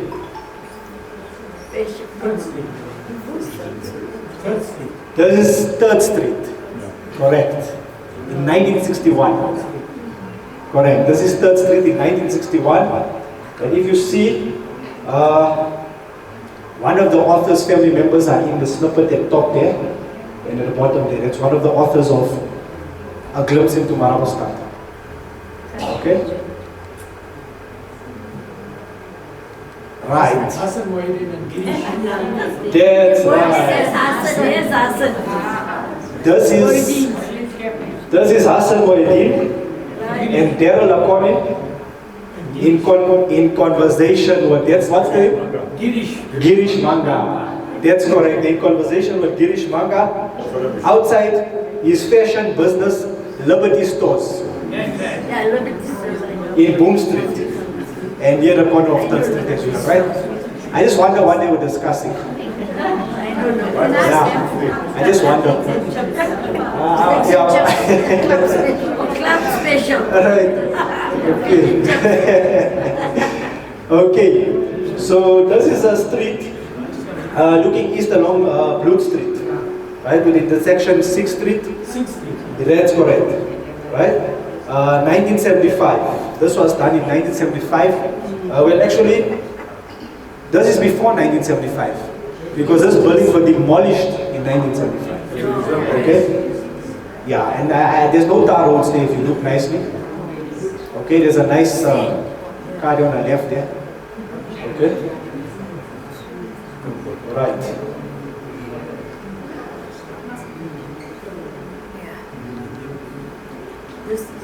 Okay, so this one here is the view along Grand Street. But if you look towards the left, you will see Royal Cinema. If you look towards the left here, you should see a little bit of Royal Cinema. Okay? Yeah, there's a lot of people here in the street. Eh? The street is full of people. Okay.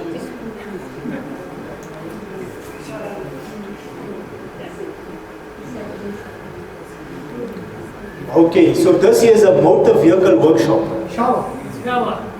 Right? That's correct, known as shower.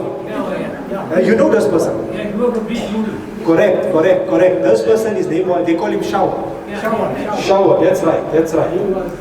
He was working at the motor mechanic store. And his last known location that he stayed was Atrishna. Correct. Okay. He has passed away. Uncle Steve says he has passed away since then.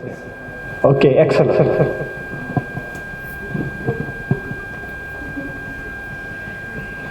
Okay, this is a southern Ndebele girl wearing a beaded neck ring. The photo was taken in the vicinity of 7th Street, close to the intersection of Blood Street. Yeah, close to the intersection of Blood Street, right? And she was also an employee in the Asiatic Bazaar. All right.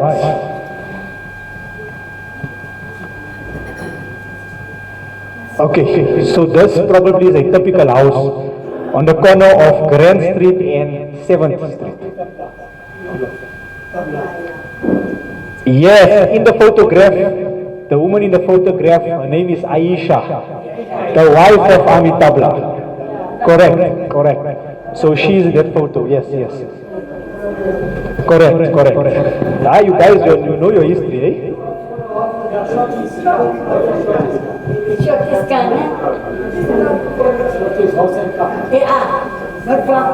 How you guys know, all of you guys know that horse and cart? Yeah, I know. Shorty, I know Shorty. I knew Shorty. You knew Shorty, correct.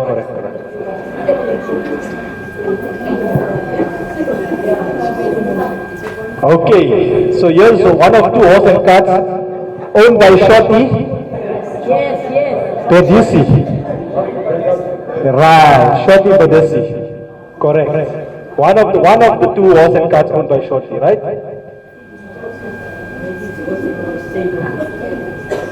Right.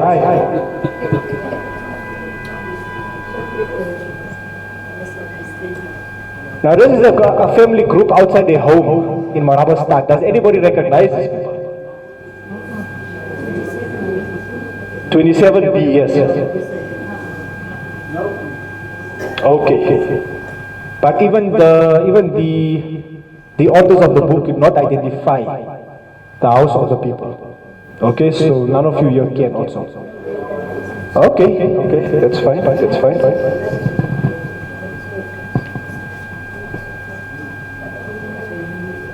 So this is a photo of a lady in Marabastad having her hair braided.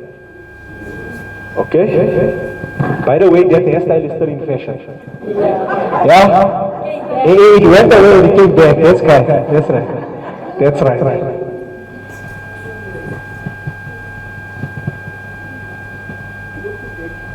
This is a photo of a grandfather with his grandson on a Saturday afternoon in 8th Street. Are you serious? This year is Uncle Steve, Mr. Isa Valley's father-in-law, and his grandson in 8th Street on a Saturday afternoon. Farad. Okay. Excellent. I think the next person you'll recognize is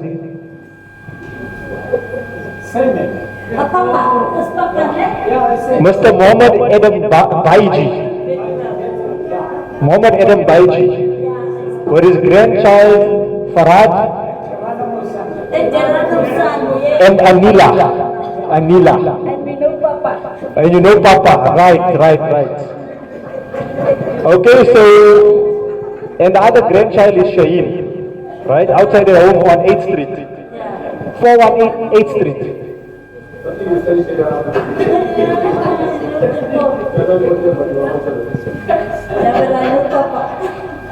Okay, these are two children in Cape location, Marabastad, right? These are two children posing for the photographer of the book, A Glimpse into Marabastad, in Cape location. All right.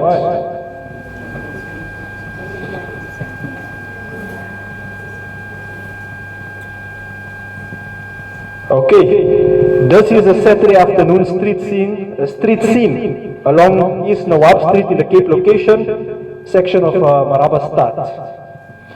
This is Lorna Road and a young companion walking towards the intersection of Nawab Street and 10th Street.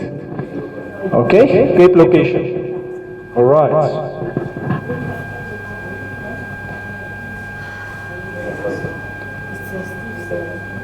Alright, do we recognize anybody here?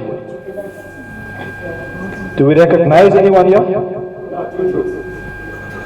This is Saturday afternoon, a group of boys in 7th to 8th Street, between Grand and Blood Streets, Marabastad. Okay, so I'll give you the names of the boys from left to right. Roderick and Nolan Leitz. Davina Harsa and Darren Leitz. Okay, somebody said yes. You recognize them, eh? You recognize these boys. And what age would they have been if they still around? Okay.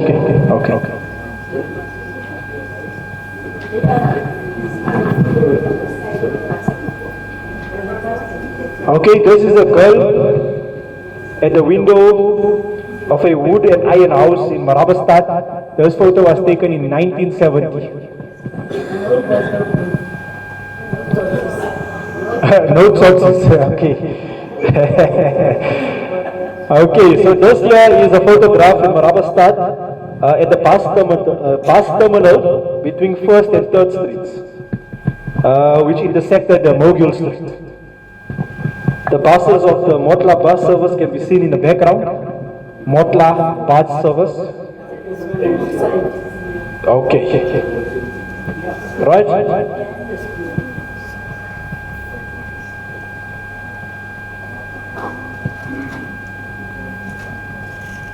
All right. The next photo is a view of East View down Grand Street with Mike Iscop and obviously Union Buildings in the background there. So I think these photos, this guy liked Union Buildings a lot. Yeah.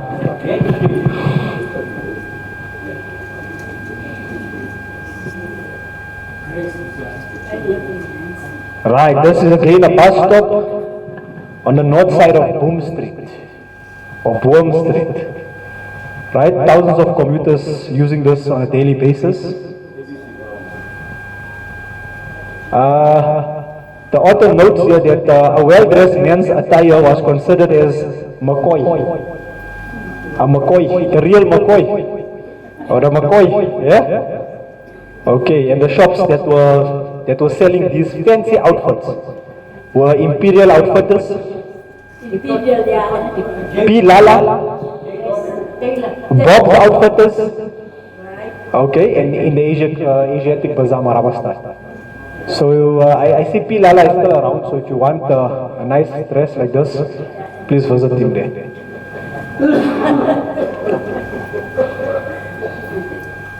Okay, so this one was the near of Boom Street, 1973. I think we did pass this photo earlier, right? So it's a cover photo, and they've put it in the book as well, right?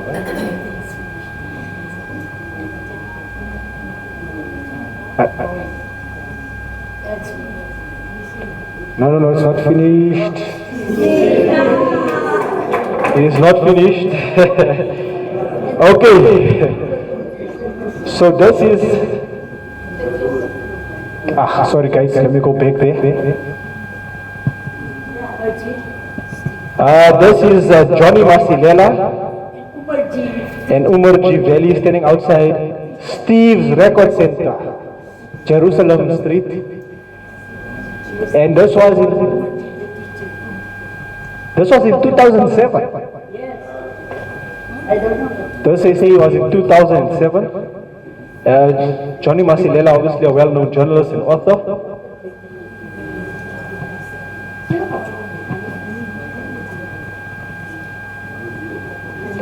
Okay, so this is the intersection of Boom Street and Jerusalem Street. Right, and Moedin's restaurant will be on your left-hand side here. If you look nicely, you'll see on the left Moedin's restaurant.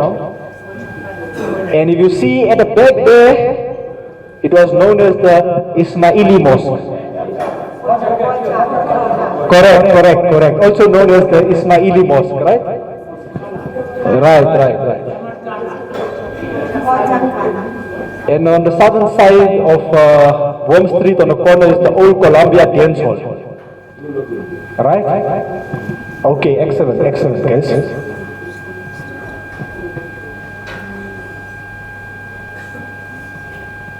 Okay, this again is the Nawab Mariaman Temple on 6th Street, right?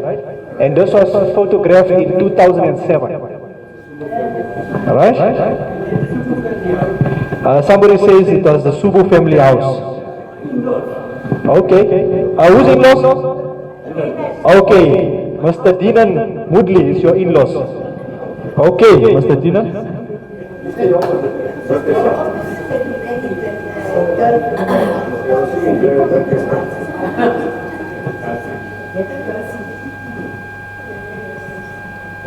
Okay. This is the site where the Royal Theatre stood. This is the site where the Royal Theatre stood, and in the background is the lotus dome of the Mariamman temple. Correct. That's correct. And on the right hand side, is the house of a traditional leader or traditional healer.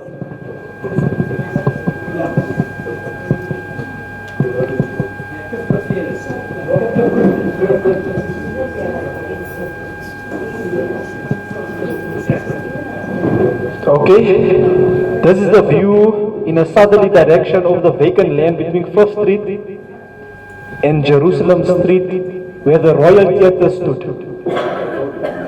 This is the part where the Royal Theatre stood. As you can see now, it's vacant land. Okay.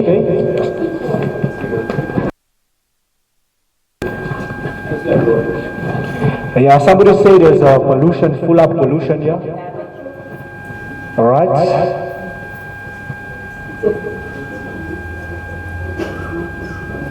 This is the eastern end of Blood Street. Okay. And this area is between Blood and Struben Street. And this area was known as the Cape location. Is somebody fixing the car there? It got stuck. Oh, it got stuck. It got stuck. Somebody says they wouldn't even steal the tires at that time. And the battery? What about a battery?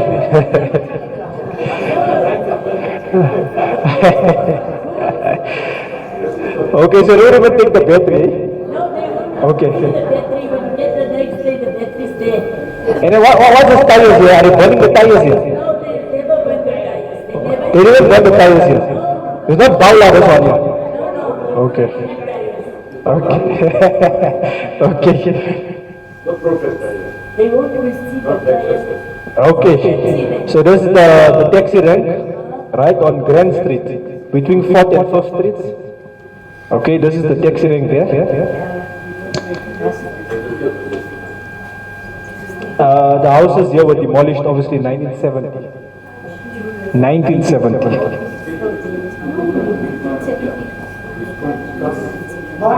Yes, that's correct. That's correct. This man's name was Martin Davids. He was born in Middelburg, in the old Transvaal, in 1930. Right? His grandfather, Johannes April Peterson, he lived in the Cape location section of Marabastad.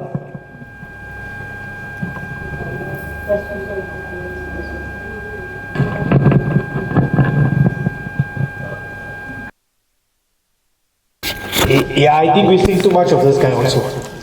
This is Mr. Hassan Moeddin. He's standing in front of his house in 248 Jerusalem Street. Mr. Hassan was born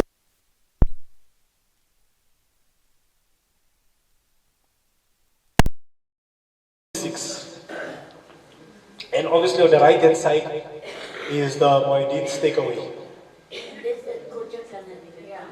That's correct. That's correct. Yeah, this is a working electrical pole, I must say. Yeah, this one here was a working one.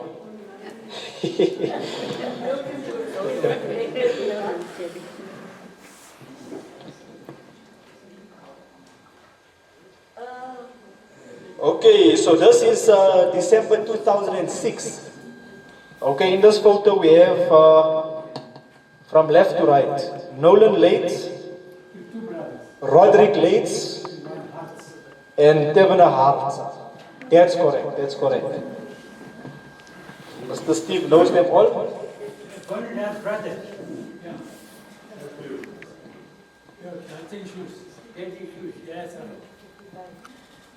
I wonder who's this guy? Who's this guy? This is Mr. Issa Valley Umar, known as Steve Umar. He is standing in front of Steve's radio service. That's what you mentioned in your talk. And this is Jerusalem Street. 20 years after it was closed. Okay, 20 years after they closed it. Okay? So he's there. What are you doing? Are you doing a sign? What's this? Are you posing? Are you throwing gang signs here? What's happening?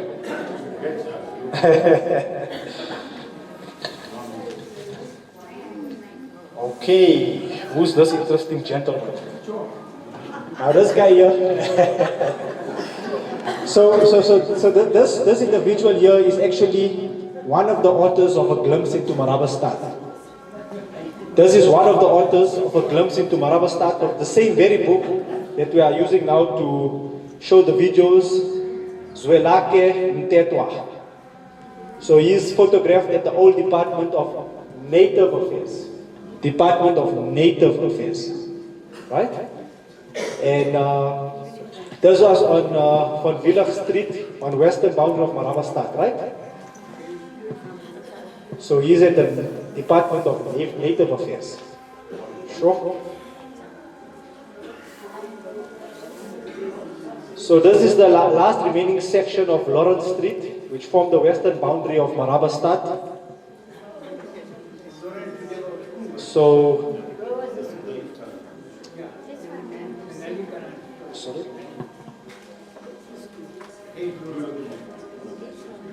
The shops here were burnt out in 2003.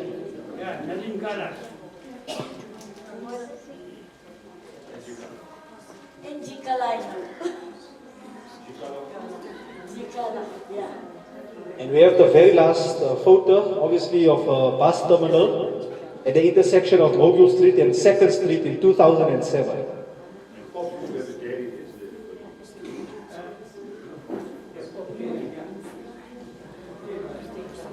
The building in the background was once the Impala printers.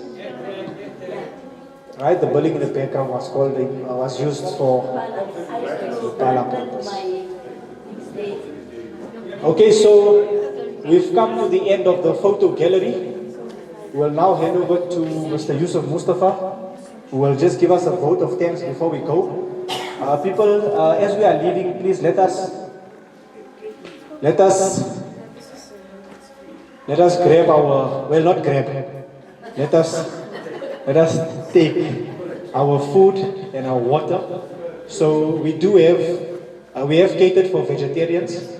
So the pundits with the V on it is vegetarians. So those who are vegetarians, we have catered for you, and we have delicious chicken akni prepared by one of our local cooks. The veg is also very delicious, very delicious. Okay, so Mr. Mustafa will just do the vote of thanks before we leave. Thank you. You know, there is Shamir, there is a very special request to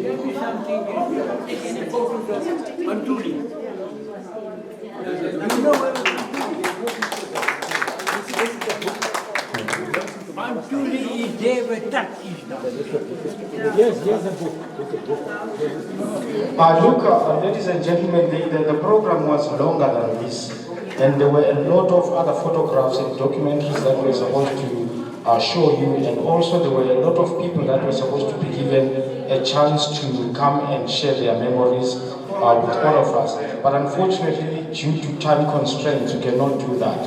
And Shamir, there is just one request. One request, I don't know how long is it going to take, but I think this one maybe we need to give Ismail. You know, he was supposed to sing a song. Maybe we should make it as a closing. Oh, you know what? I think maybe we should close it, because I see everybody saying if you can give them a chance, then you give everybody else a chance. Now I have to ask permission, Shamir, what do you say? Can you give them a chance? Okay, this one you can come through with your... Now this is going to be just 2 minutes. Now this gentleman here, and I'm sure a lot of you know him, he is a well-known producer when it comes to music. He did sterling work when it comes to producing a lot of artists. Very, very pivotal role player when it comes to music in South Africa, not only in Marabastad, but in the whole of South Africa. Now what's going to happen here, just for a minute or two, we are going to use him as a closing person. Now all these people that they call themselves musicians and artists, and they went through his hands. He wrote songs, produced songs. Can I have a chair? Can he just sit down? Okay, all right. Thank you. And Ismail, where are you going to sit? Ismail is going to bring his guitar. He's going to play a melodious sound just for a minute to conclude our show for today. And remember, don't move away, please, without grabbing yourself a plate of food. Delicious food. Shukran.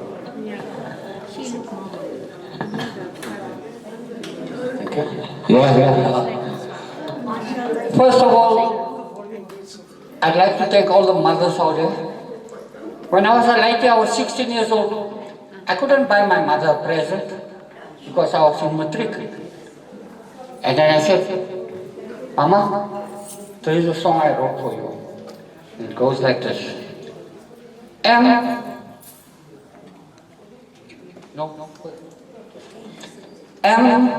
is for the million things she gave me. Oh, is that she's only growing old. T is for the tears she shed to save me. H is a heart as pure as gold. D is for her eyes with love but shining. R is that she's right, she'll always be right. Put them all together, it spells mother, the word that means the world to me. M is for the million things she gave me. O is that she's only growing old. T is for the tears she shed to save me. H is for her heart is pure as gold. E is for her eyes with love light shining. R is that she's right, she'll always be right. Put them all together, it spells mother, the word that means the world to me. The word that means the world to me. But thank you. I wrote you for my mother. She's not here, but I know spiritually she's still with me. Okay, this next song, everybody's requesting it. But when they brought a gold record, they said, hey, it's a coolie vessel. I said, yeah, it's a coolie. I got 50,000 copies of here I go record the song. And that was at apartheid, 1976, when Soweto was burning out. The song is dedicated to all you sad and beautiful ladies. How could anyone hurt you? How could anyone hurt you? Leave you. Leave you. How could anyone want you? You must forget him. You must forget him. Yeah, turn away from your sorrows. Turn away from your sorrow. Let me love you. Let me love you. And I'll show you tomorrow. Just let me into your life. Let me turn on the wall that is keeping you outside this heart of me.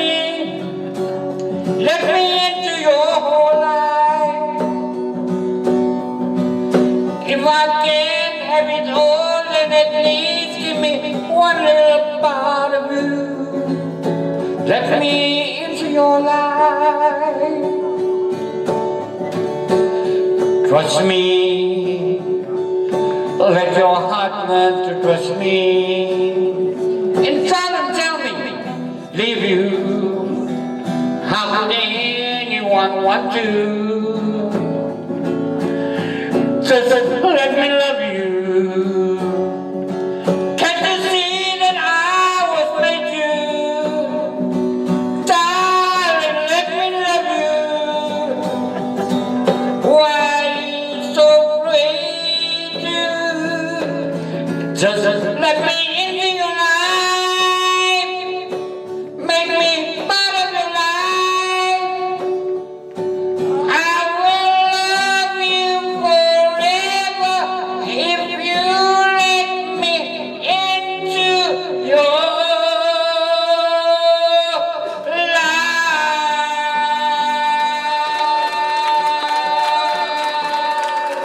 Thank you. I hope you enjoyed it. I'd like to do my last song, if you don't mind.